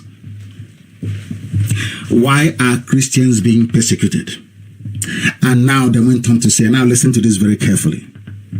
In Nigeria, the majority of the Christians live in the south of the country, and their religious freedom is to a large extent being respected in the south. But in the north of Nigeria and the middle belt, where Christians are in the minority, they face horrific levels of persecution at the hands of Islamic extremists.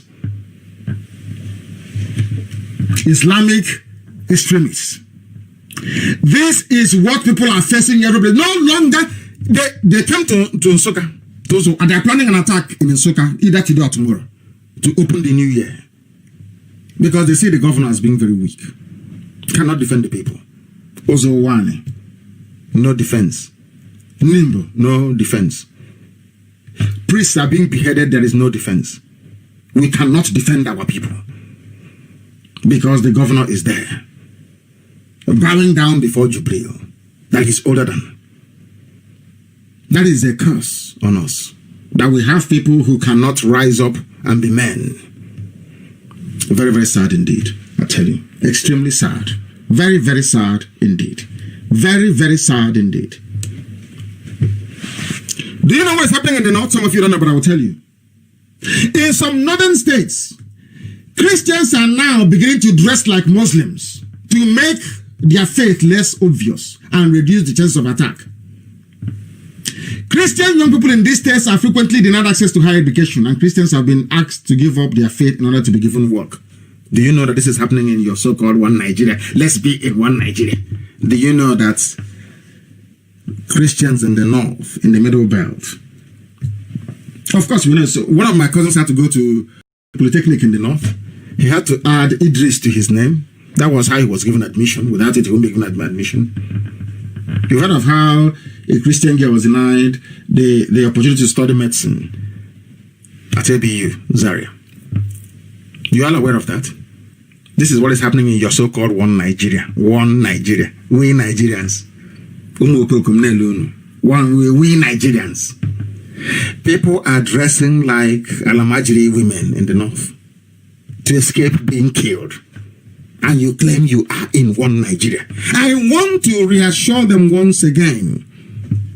The same way that the state of Israel today is the bulwark, is the defender of Jews all over the world, is how Biafra will defend everybody who is vulnerable, including Christians wherever they are in Nigeria. So every Christian in Nigeria should, tonight, as some of you are praying, pray for the coming of Biafra. That is your only savior. The alternative is that you will be beheaded, you will be Islamized, you will be killed. Nothing will happen. Where is Leah Shoebu today? Are you still talking about her? The answer is no. Let us bring this a lot more home.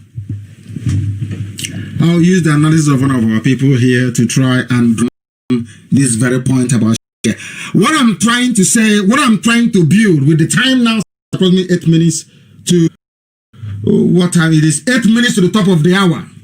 8 minutes to 9 p.m. in Biafra land. 8 to 9 p.m. in Biafra land. 8 minutes to 9 p.m. and the same number of minutes to the top of the hour wherever you are. I want you to understand the root of the crisis in the zoo. Some of you don't understand the Nigerian Constitution.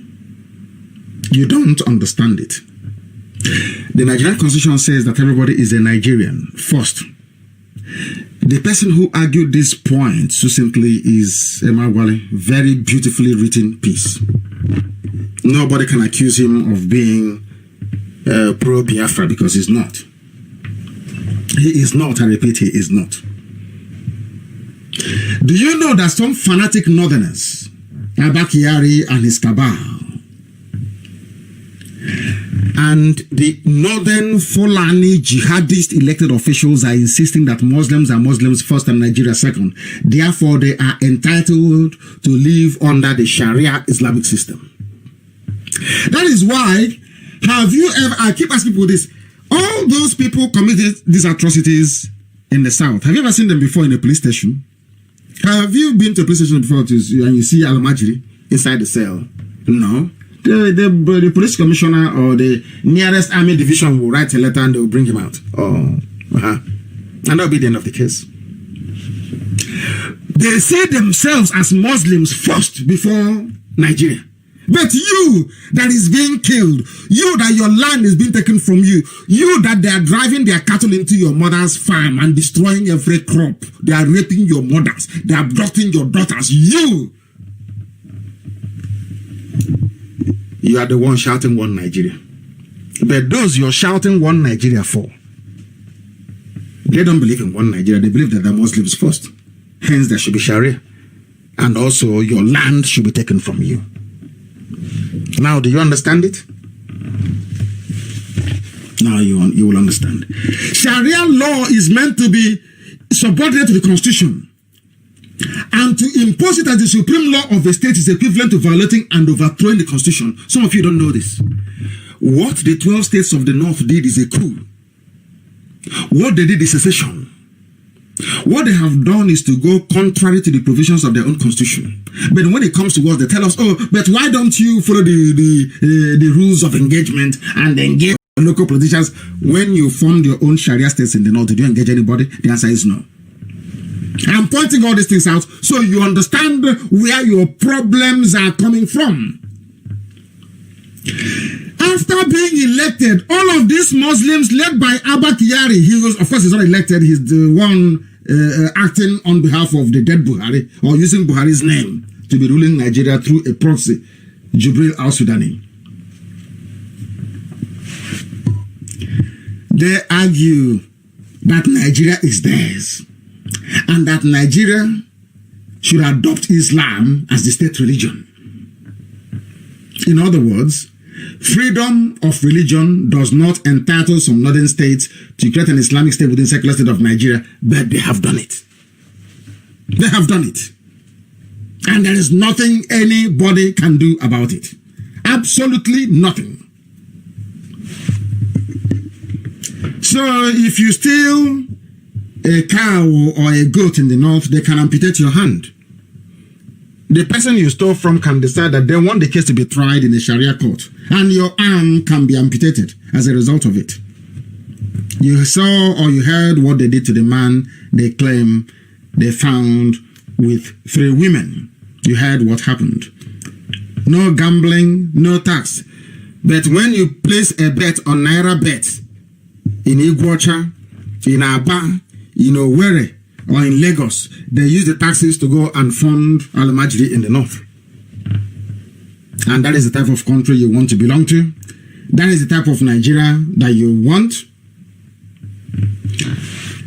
These Muslim fanatics from outside the zoo in the first place, outside Nigeria in the first place, most of them make references to Egypt, to Lebanon, to Iran, to Iraq, and Whereas in all those places, the strict enforcement of Sharia doesn't apply the way they do it primitively and crudely in the north. It was the idea that Sharia law should be imposed on people in Sudan. That is why we have Southern Sudan today. So what they're doing to us is not new. And if you go to Sudan now, they're flooding in. That is their launch pad. That is from where they are making life miserable for a lot of people. But let me also make this very clear. The spread of Islam in Nigeria dates back to the 11th century. In Borno, that is, excuse me, that is why they are fighting very hard to take Borno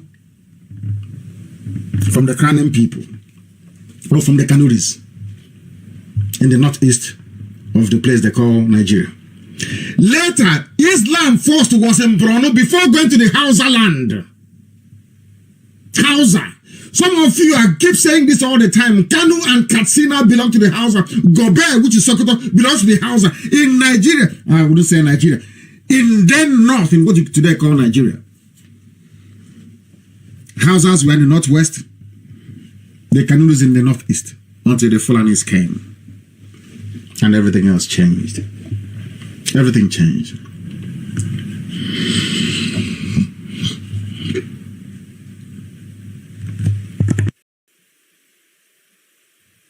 Very sad indeed. I weep for the people. Islam was quite for some time the religion of the court and commerce, and was spread peacefully by Muslim clerics and traders. Increasingly, trans-Saharan trade came to be conducted by Muslims. In the second half of the 18th century, a Muslim revival took place in Western Africa. The same thing they're doing today. You know, history has a very funny way of repeating itself. Some of you don't know that history repeats itself, but it does. It does. There was a religious revolution. It had a political element concerning state formation and state conflict. It united the Hausa states under Sharia law. In 1812, the Hausa dynasties became part of the Islamic State or Caliphate of Sokoto. The same thing that is happening today. They first come with Sharia law. The Hausa states that they were in 1812, the Hausa dynasties, the Habe monarchies of the north, the Hausas, became part of Islamic State. The same thing they're fighting for today. The same caliphate you have today. It happened in 1812. The same thing that happened in 1812, they want to do now. They're doing it today. The same thing. The Sokoto Caliphate ended with partition in 1903 when the British incorporated it into the colony of Nigeria. The British now gave it the stamp of approval. And including their Islamic legal system, they were retained and brought into the colonial period, but they came into our land in Biafra and they destroyed everything. Our trial by jury system, which incidentally is what they also have. Also in the USA, Britain destroyed everything. Gave us Kotoma. But in the north, they allowed their Lemajiris to keep their caliphate system. That is what you're suffering till this very day. And we want the whole world to understand it. We want the whole world to understand it. And what is happening today? Some of you may not know, but we are telling you precisely what is happening in the zoo. And I want to tell you that the work IPOB is doing is hitting home. It is striking the enemy where it hurts. It's striking them where it hurts. And some of you must now begin to acknowledge this. Do you know that I said this the other time when the US ambassador, Miss Mary Beth Leonard, visited Jubril in Aso Rock, claiming to be Buhari after the makeup. Look at his face and look at his hand. You know they're not the same thing. Wrinkles on the face, the hands are so smooth. But that's a debate for another day. Do you know what Jubril said to the US ambassador? Jubril said, this is what Jubril said. Concerning the human rights issues that is bedeviling Nigeria. This is what Jubril said to the American ambassador. I know that those with access have created an impression of being marginalized. Listen to the grammar. Those with access have created an impression of being marginalized. Who are those with access? Is IPOB because we are able to go to Washington? And who are those complaining of being marginalized? the same Biafran people. So we are hitting them very hard. Very, very hard, and they know it. We are hitting them hard and they understand it. They appreciate it and they know it. These are things that you need to know. So even Jubril himself, they understand it. They know. Because somebody said that Nigeria is on the brink. That Nigeria is on the brink. They wrote it. That this is an opinion and analysis by Western foreign policy observers preoccupied with the rise of ISIS then in the Middle East. They are asking them to wake up to the reality unfolding in Nigeria. They made it very clear that Buhari wants Sharia in Nigeria. I will continue to show open and inside me my total commitment to Sharia movement that is sweeping all over Nigeria. God willing, we will not stop the agitation for the total implementation of Sharia in the country. Agitation, the person asked Buhari, agitation, is this an indication that Mr. Buhari supports violence? These are Western foreign analysts telling the whole world this man is a violent criminal. There's some of you would not listen, you will not have it. Against this background, we have the likes of Miyet Yala that raped and killed our mothers today.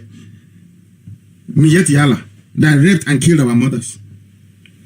That raped a woman to death. Miyet Yala raped a woman to death in Ebonyi. You know what they said? Southeast governors committed to Nigeria's unity. Now you know where your problems lie. These are the issues bedeviling us, and these are the things that we are working to make our people working very hard to let Biafrans understand that these people you call your governors, that they are there to destroy us as a people. They won't understand it. It is now happening. It is now happening. The time now is approximately 9 p.m. in Biafra, 3 minutes past 9 in the evening, and we are proceeding with it. We are continuing with this very broadcast because we are heading somewhere. We want to build, should I say, the context, and then we land. You now know that IPOB is fighting very hard for you. Even Jubril opened his mouth to acknowledge it. You now also know that Buhari, before he died and Jubril took over, they were working for what is happening today. That was why they appointed Tanko Muhammad to be doing what he's doing today, canvassing for Sharia. The same thing they did in 1812, in 1802, 1812 to the Hausa people is what they're doing to everybody now, as I warned you. That time they were fighting for corruption and the enthronement of Sharia, the same thing they're doing today. But some of you are too blind, you cannot see. But thankfully, you have IPOB, alerting you to the dangers that you face every day that you wake up in the zoo. Do you know that when Buhari was alive, he never even acknowledged the existence of ISIS? This government have done a very good job protecting. I want to prove that Buhari is part and parcel of ISIS, Boko Haram, all the rest of them. They have done a very good job, and some of you are very blind, they cannot see. Only a few days ago, what did they say? That Boko Haram is no longer operating. Isn't that what they said? That Boko Haram no longer operates in the zoo. We know about people who have been beheaded, killed. Every blessed day, we hear about something happening in the zoo. It's no longer news. But I also want to tell you that this is news, in case you have forgotten. I want you to go back to your system and please Google Boko Haram names Buhari, 5 others as mediators. Now, if you don't know somebody, can you name the person as a mediator? The world is blind. They tried to remove this news many times. But we saved it. Because we know a day like this will come. When the world will be trying to excuse evil. When Britain will be trying to cover up evil. And what Satan is doing in the zoo. It is here. Listen carefully to this very news, please. Go and Google it. How can Boko Haram name Buhari as a chief negotiator if they don't know who he is? The man who campaigned for Sharia law to be imposed. A man who said they are in agitation. A man that made Western media to question the sanity of Nigerians. Saying to them, how can you even allow this man to be on